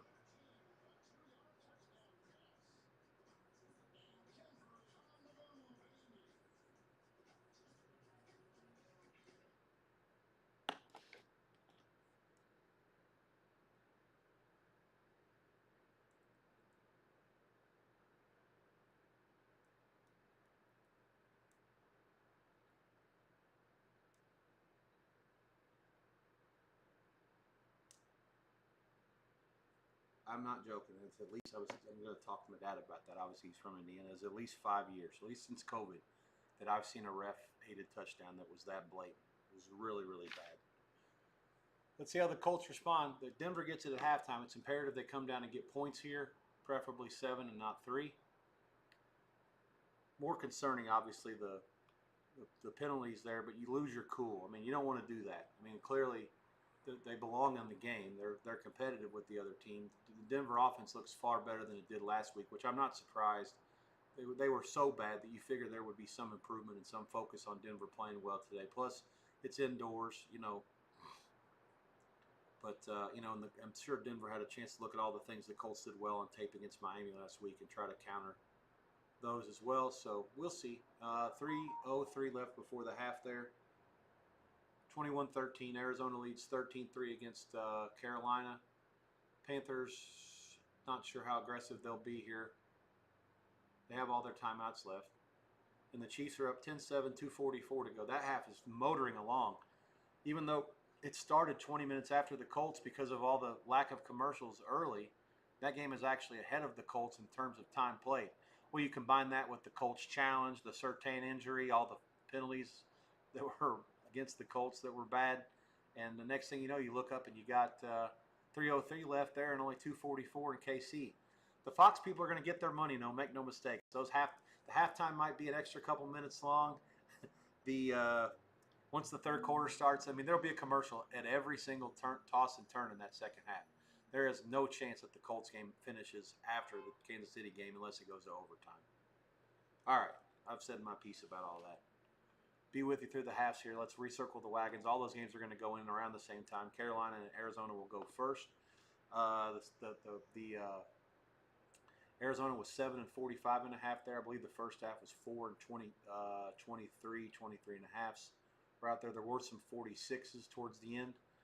Denver against the Colts, a small favorite at the end. That was literally was a half on the bottom and a half on the top. Both numbers were in play during the week. 43 and a half. The game total, first half total. There was some 21 and a half over money. There was some 23 under money. Again, that all matters in context based on how you dealt with the total, because it did open 44 and a half, got bet down. Philadelphia, Kansas City, again, that game, another game that was bouncing back and forth, pick one. Philly ended up 47 and basically 47 and 47 over money in the total that got bet up 45 and a half. First half total 24 under a bunch, 23 and a half flat, and Philly was a half dog money, half dog 20. So first half reset there to get you ready for second halves. Colts illegal formations, they start their drive at 2:58.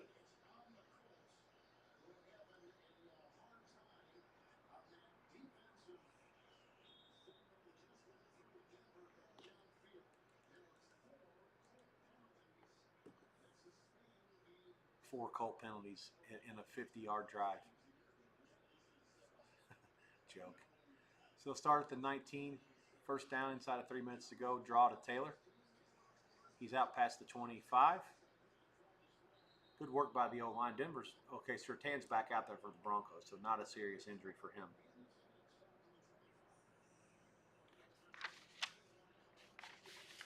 You guys saw me lose my shit there for a second. That was pretty fun, huh? I mean, how could you watch that and not think so? I'm not joking. That literally was the closest thing to a police escort for a touchdown that I've seen since COVID, in at least 5 years. Oh boy. Big punt return for Arizona, and they are in Carolina territory. 51 seconds left. They're at the 44 and only about 10 yards away from field goal range. Hurts drops back to start the Philly drive. He's flushed out, rolls right. He's going to keep it. There's no containment. He'll run for 11. First down out of bounds, 2:04. Both teams have all their timeouts. Colts let it run down to the 2-minute warning on 3rd and 4.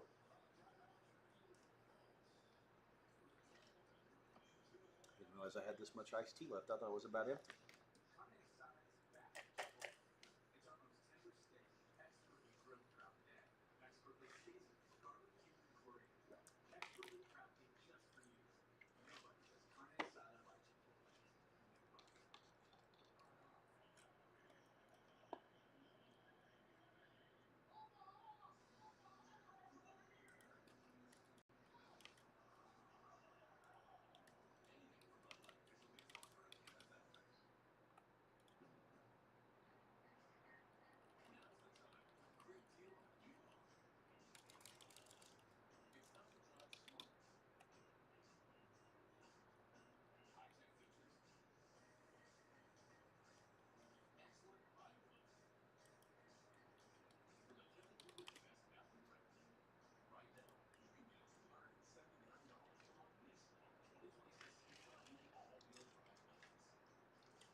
All right.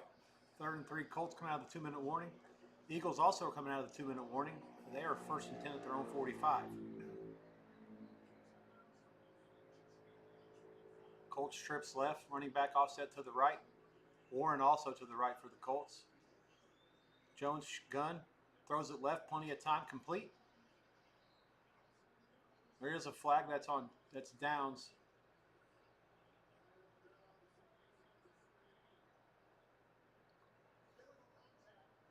This is what you call a makeup call.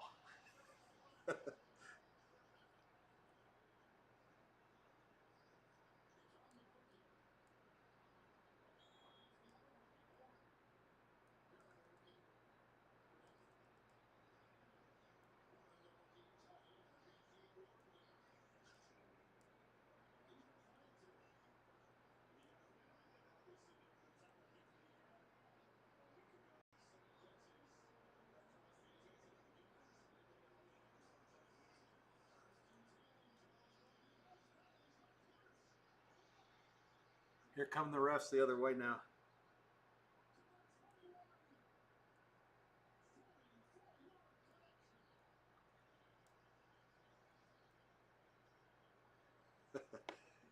Pierce just outruns the D-back. I was telling Ed right now, we're chatting about this. He even said obnoxiously bad calls. But yeah, here come the makeup calls. No worries.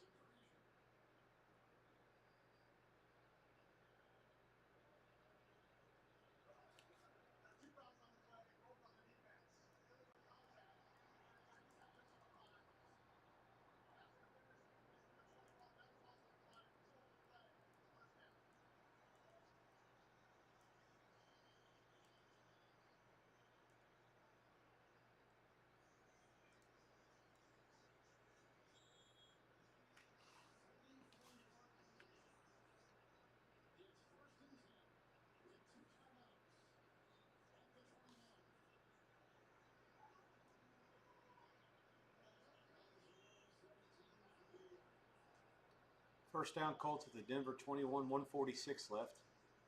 He's throwing it again. This is going to be a screen to Warren. He'll probably score. That guy's an animal. 137 to go. Now it becomes how fast do you score? I'm guessing Denver's going to call a timeout here. Nope, there's an injury to Nelson. Please get up. They did call timeout. I wonder if they called it before the Nelson injury. Oh, man, I hope he's not hurt. He's not injured. He's hopefully just hurt. Oh man, he tried to block and he missed. The number 9 for Denver got him right in the knee. They're going to call it against the Colts. The timeout on the Colts because of the injury. He is walking off. That's good. But this guy needs to stay healthy. That guy's super important. 8th season out of Notre Dame. That was probably the general manager's best draft choice.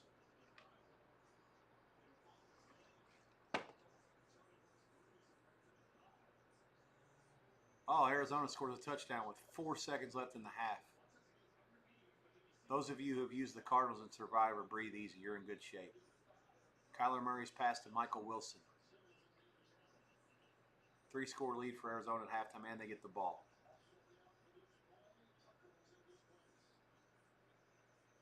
The Panthers made some real progress in the second half of last season, but this is these 2 losses to start the season are against teams that I don't consider to be very good in the grand scheme of things. They may take that away. His right foot, I don't know if it got down or not. It's a swing pass to Taylor. He walks into the end zone. 131 left. The Colts cut it to 21-19. Touchdown does stand for Arizona. It's 20-3, 4 seconds left before the break. I'm on a little bit of a delay, so I'm sure that my feed's no good there.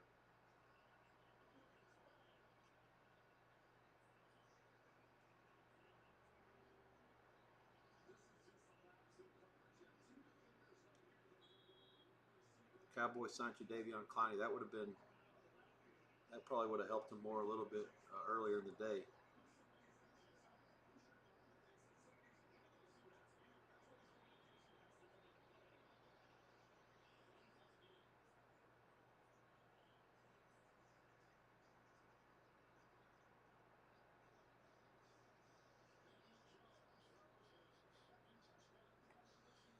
Jones's touchdown pass to Taylor sets up, and it's the extra point is good. 1:31 to go before the half. Broncos have all 3 timeouts left. Look at this stat. I missed it. Minus 95 in the second quarter last year. The Panthers were last in the league. They're already minus 17 this year. I'm sure that's also last. 1:31 to go. Colts have scored now on 4 of their 5 possessions, 2 touchdowns, 2 field goals. Not quite as good as last week, but good enough to win most games. Broncos, 3 touchdowns in their 4 possessions, and that's why they're up by 1 with the ball. They will get it to start the second half also.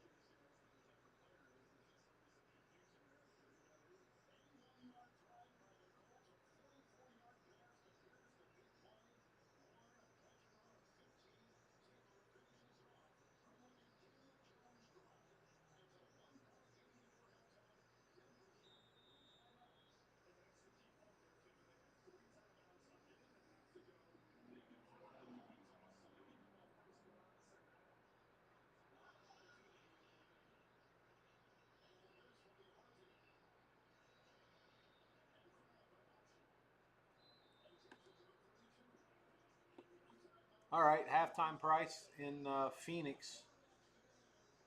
Arizona's up 20-3. They got Arizona a 2.5-point favorite. I don't agree with that. That's too high, even though they get the ball first. Arizona has not shown a penchant for putting people away. I would expect that Carolina will probably make a little bit of a run. They also play their starters deep into the second half, even when they're getting beat up. So I like Carolina in the second half. Second half total is 21, pretty much painted. No strong opinion there. Nix drops back to pass at the 32. It's complete to Troutman again. This is Franklin again. Sorry, gain of 5. He stays in bounds. 1:18 to go. Clock moving.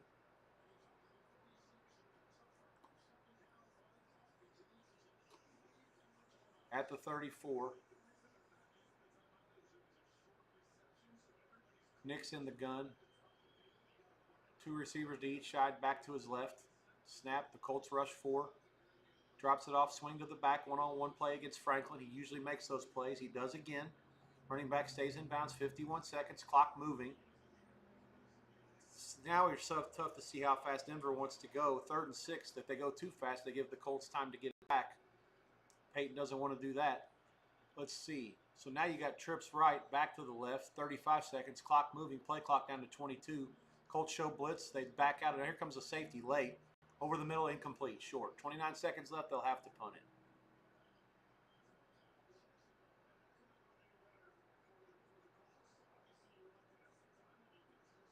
Now let's see if the Colts try to do anything with the time they have left. They're going to get it back with about 20 or 21 seconds left, depending on the punt and whether there's a return. I don't know the range of this kicker for the Colts. I don't know. I don't think last week against the Dolphins he had to kick one from very far at all. I'm sure any kicker in the league these days, with the exception of the Bears guy, has a pulse, can kick one from like 45 in their sleep or 50. The punt is a good one. High, caught, returnable at the 14, 20, 22. No flags, I don't think. 18 seconds left. There is a flag. The flag will probably eliminate any sort of thoughts the Colts had to get out near midfield or beyond. Yeah, that'll do it. 18 seconds to go before the half. The Colts will almost assuredly take a knee at this point. The only problem with that is that the Broncos have all 3 timeouts. In theory, you can't just do that because they'll call them all and make you punt it. So the Colts will run plays, but no plays with intention to do anything that could force a mistake. Second half, Arizona is pretty much painted 2.5. There is some 2.5 minus money, 21. The total still no movement there. KC and Philadelphia 2 seconds before halftime. We're going to have both those games go in around the same time. I'll work with you until these halftimes are gone. Then I'm going to call it a day. I will be back tomorrow night for the Monday's doubleheader. Those games start at 7 and 10 Eastern. They're back-to-back on ABC and ESPN. Denver does not call timeout. So it's going to go in 21-20. Denver leads. They get the ball first. Yeah, so I'll be around with you tomorrow for all of the first game and half of the second game. And like I said, in the meantime, tonight especially, get some rest, work on the numbers for next week. Both I have to finish the college and start the NFL. I haven't done any of that work yet. And of course, work with my guy who's the graphic designer and the manager of the Twitch page to help me get it all nice and pretty, add some stuff to it. And I'm hoping to spend a couple, 3 hours tomorrow reading the book that I got, the Twitch for Dummies, to try to learn more about the back end stuff and make it look better. These are exhibition games. I thank you guys for watching me so far. I know there's only been a couple dozen, but this is good practice for me. This is a way for me to learn the tech. This is a way for me to get involved in the games. This is a way for me to, see what my pattern's going to be, my routine, what works, what doesn't. I'm not there yet. I look forward to getting some feedback from everybody going forward. It'll be fun. And today's been fun, even though I had a hell of a tirade there. Hopefully you guys enjoy that. I don't try to go out of my way to lose my shit on the streams, but it will happen sometimes.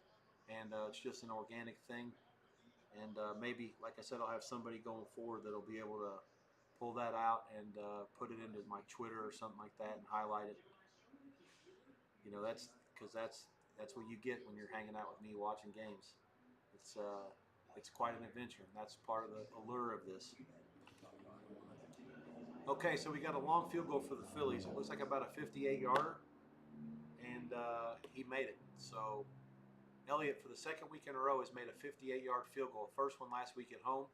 I think it was in the same spot right before the half against Dallas. And this one, he punished it right down the middle. So, all three games are at the break. Carolina 20-3 deficit at Arizona. In that game, the Cardinals will get the ball first.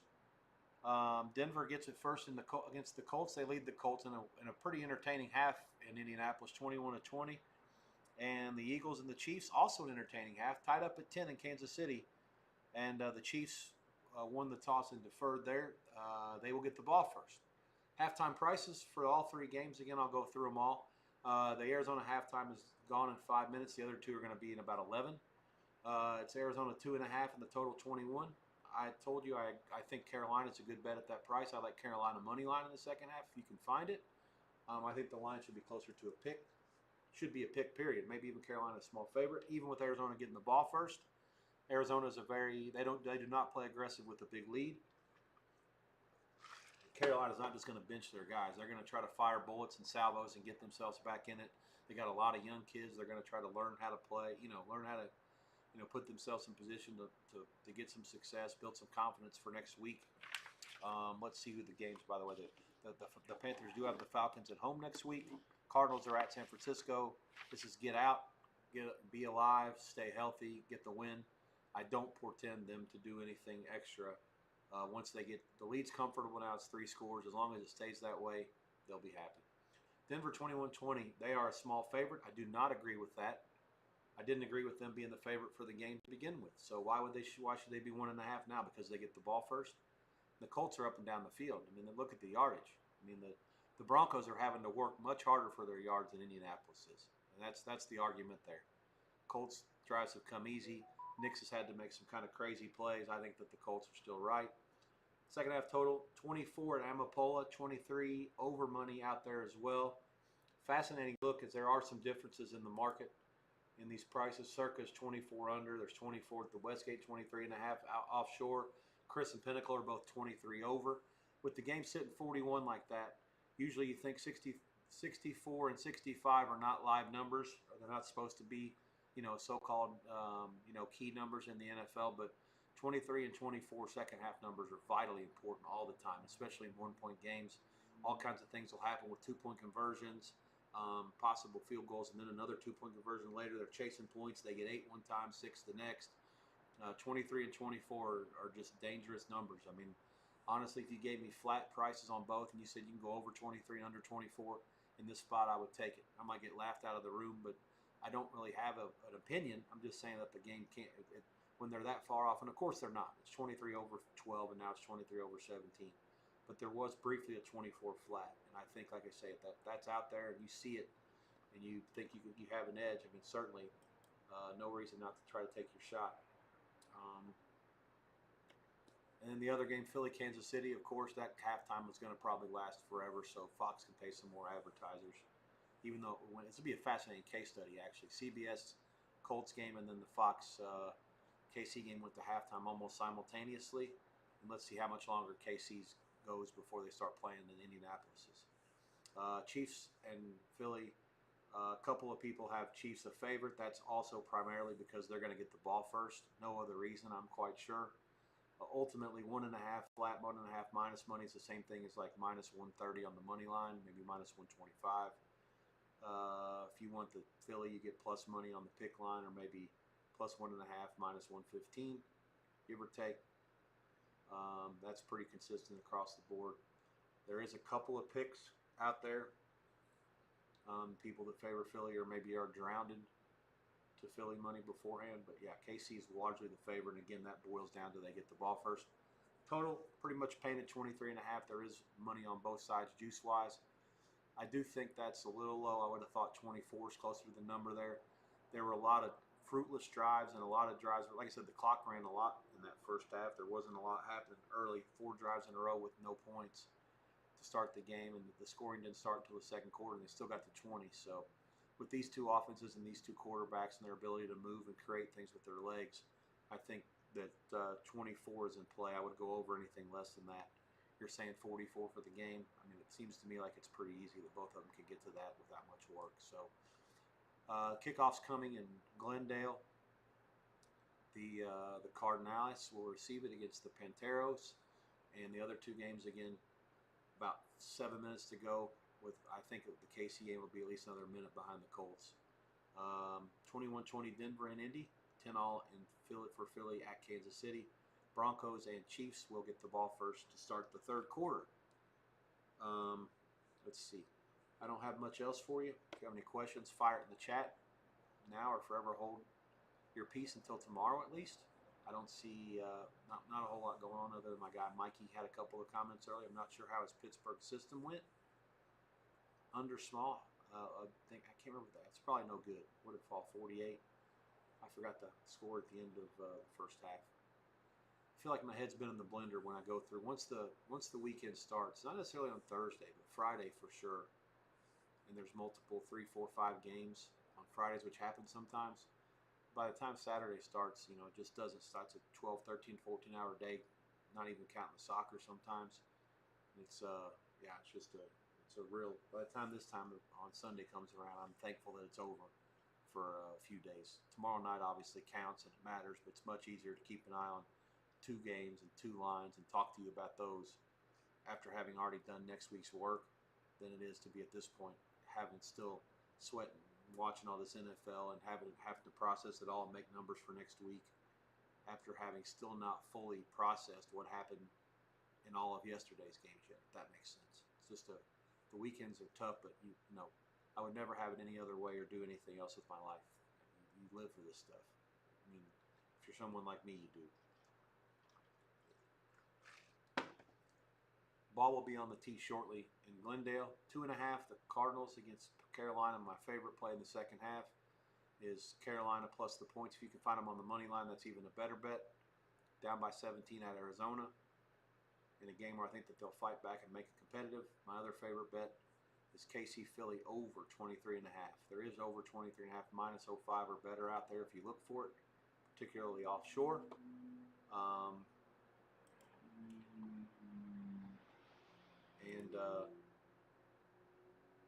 Let's see, I was going to say town if I saw something different.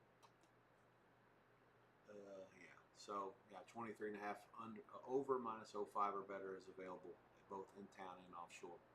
Those would be the 2 plays I would get involved with. Again, second half NFL traditionally has been good for me in the past. Today we got involved with an under in the Saints game early when they didn't do much offensively. That changed and it went flying over. No big deal. But yeah, generally speaking, try to sit it out these first couple of weeks just because the system that I use and the way that I handicap had worked really well for a long time. But the last 2 years got totally annihilated the first 2 weeks of the second half. So this year made an executive call to sit these out, start with week 3, get back on the horse. And that's when things started to turn around each of the last 2 years. So see how it works. Hopefully next week will be good. Look forward to putting some plays in the chat. Hopefully pretty soon there won't be any plays in the chat. It'll only be me putting them and you guys putting them in there for me or betting them yourselves and talking about it. And I won't have any time once we get more people around here asking questions, talking about things, let me know what's going on. I'll be reading the chat and not having any time to respond with my hands on the keyboard. There'll be less downtime and no time for me talking to people on my phone. We're going to have to figure out how to get some stuff in, obviously, when I'm working with other people that are doing things that are outside the stream.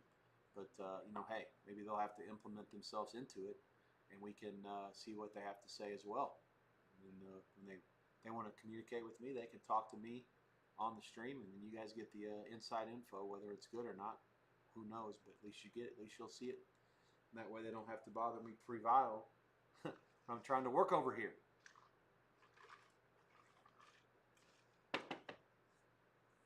Underway in Glendale, as I said.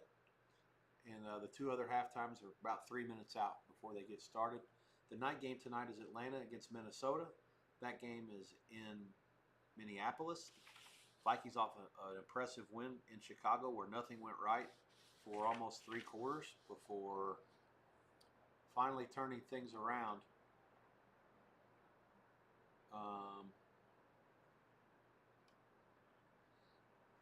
just read some Twitter that got me. I lost my mindset. Yeah, they turned it around with a great drive after starting with good field position to start the fourth. Touchdowns all the rest of the way. Went from getting beat by multiple scores to covering the point spread in rapid fashion in Chicago. So now they come home short week. Atlanta missed a short field goal to force, short by the fact that Kuz made a 55-yarder stick at my ass before. That guy, I'll tell you one thing. When I need Atlanta, he sucks. Always has. When I need him to miss, he never misses. I'm talking never. Like it's a joke. How many times in the last 5 years, no matter what happens, if I'm on Atlanta or need Atlanta, automatically that guy sucks. And when I need against, he turns into the best kicker in the league, without fail. Last week was the same thing. Needed Atlanta, don't worry, no chance. Anyways, I was not impressed with what I saw from Atlanta last week. I think that Minnesota's got a vastly superior team. This line has been bet down from an opener of 5. I made it 6. The total 46. It was open 45.5. It's now 44.5. I have no opinion on the total. I do like Minnesota on the side. I do think Minnesota has the best coach in the league. I do think the quarterback has a lot of athleticism and is better than the guy that the Falcons drafted. All these things could be true. I do think the Falcons will play probably a pretty good game and certainly know that the sense of urgency is there after having lost a division game last week. They do not want to fall to 0-2 in the NFC, but I also think that the Vikings are going to win that division. I think the Vikings, everybody knows how good Green Bay looks. I'm not flustered by that. I still think the Vikings have the best coach if the quarterback stays healthy. I think they're a legitimate threat to win the division. Call me crazy, we'll see. I also think they can win the Super Bowl. So health obviously matters, but all these things are important. But so that's my short way of saying that they play to their capability or close to it tonight. They'll win this game and they'll cover 3. So if the line this low, I think that you have to lay it. The back door could be open. Obviously, you worry about that, but you can't too much. The Vikings at home, they're basically telling you this game is close to a pick 'em. And I just cannot disagree with that more. I believe the Vikings are at least a field goal or more better on a neutral, maybe 4 better than Atlanta on a neutral. And now you're getting to play them at home. Add the points to that. So here goes Arizona right down into the red zone, 3 minutes into the second half. First down, 12 minutes to go there. The Colts have kicked off. And surprisingly enough, there's not much time left. They are going to kick it off pretty soon in Kansas City. How can there already be a flag in this Colts? All right, anyways, time to sweat that thing out. Let's see how it goes. I wish you guys all luck the rest of that game. Tomorrow night, I'll be back with you for the doubleheader on Monday night. We'll start it shortly after, or right around 4 o'clock Pacific when they kick it off between Tampa Bay and Houston. The other game will be 4 miles from my condo as the Raiders host the Chargers in an AFC West battle. Current lines for you to jot for posterity's sake and see what they do tomorrow night. Houston, 2.5 minus money. Total is 42.5. I make the game very close to those numbers. I actually like under pretty good, but it's been bet down from 46. Kind of hard to do anything with it now. In the other game, Chargers are 3. There is some 3.5 out there, dog money. I made it a little bit cheaper, closer to 1.5. I like the Raiders some. And 46.5 the total. I made it 46. No real opinion there. So a lean to under in the first game, a lean to the Raiders in the late game. I'll be here with you for all the early game and until halftime of the late one. Look forward to hearing from you guys tomorrow. Have a good evening. Have a good night. Good luck with all your bets the rest of the day. Take care. God bless. Peace out.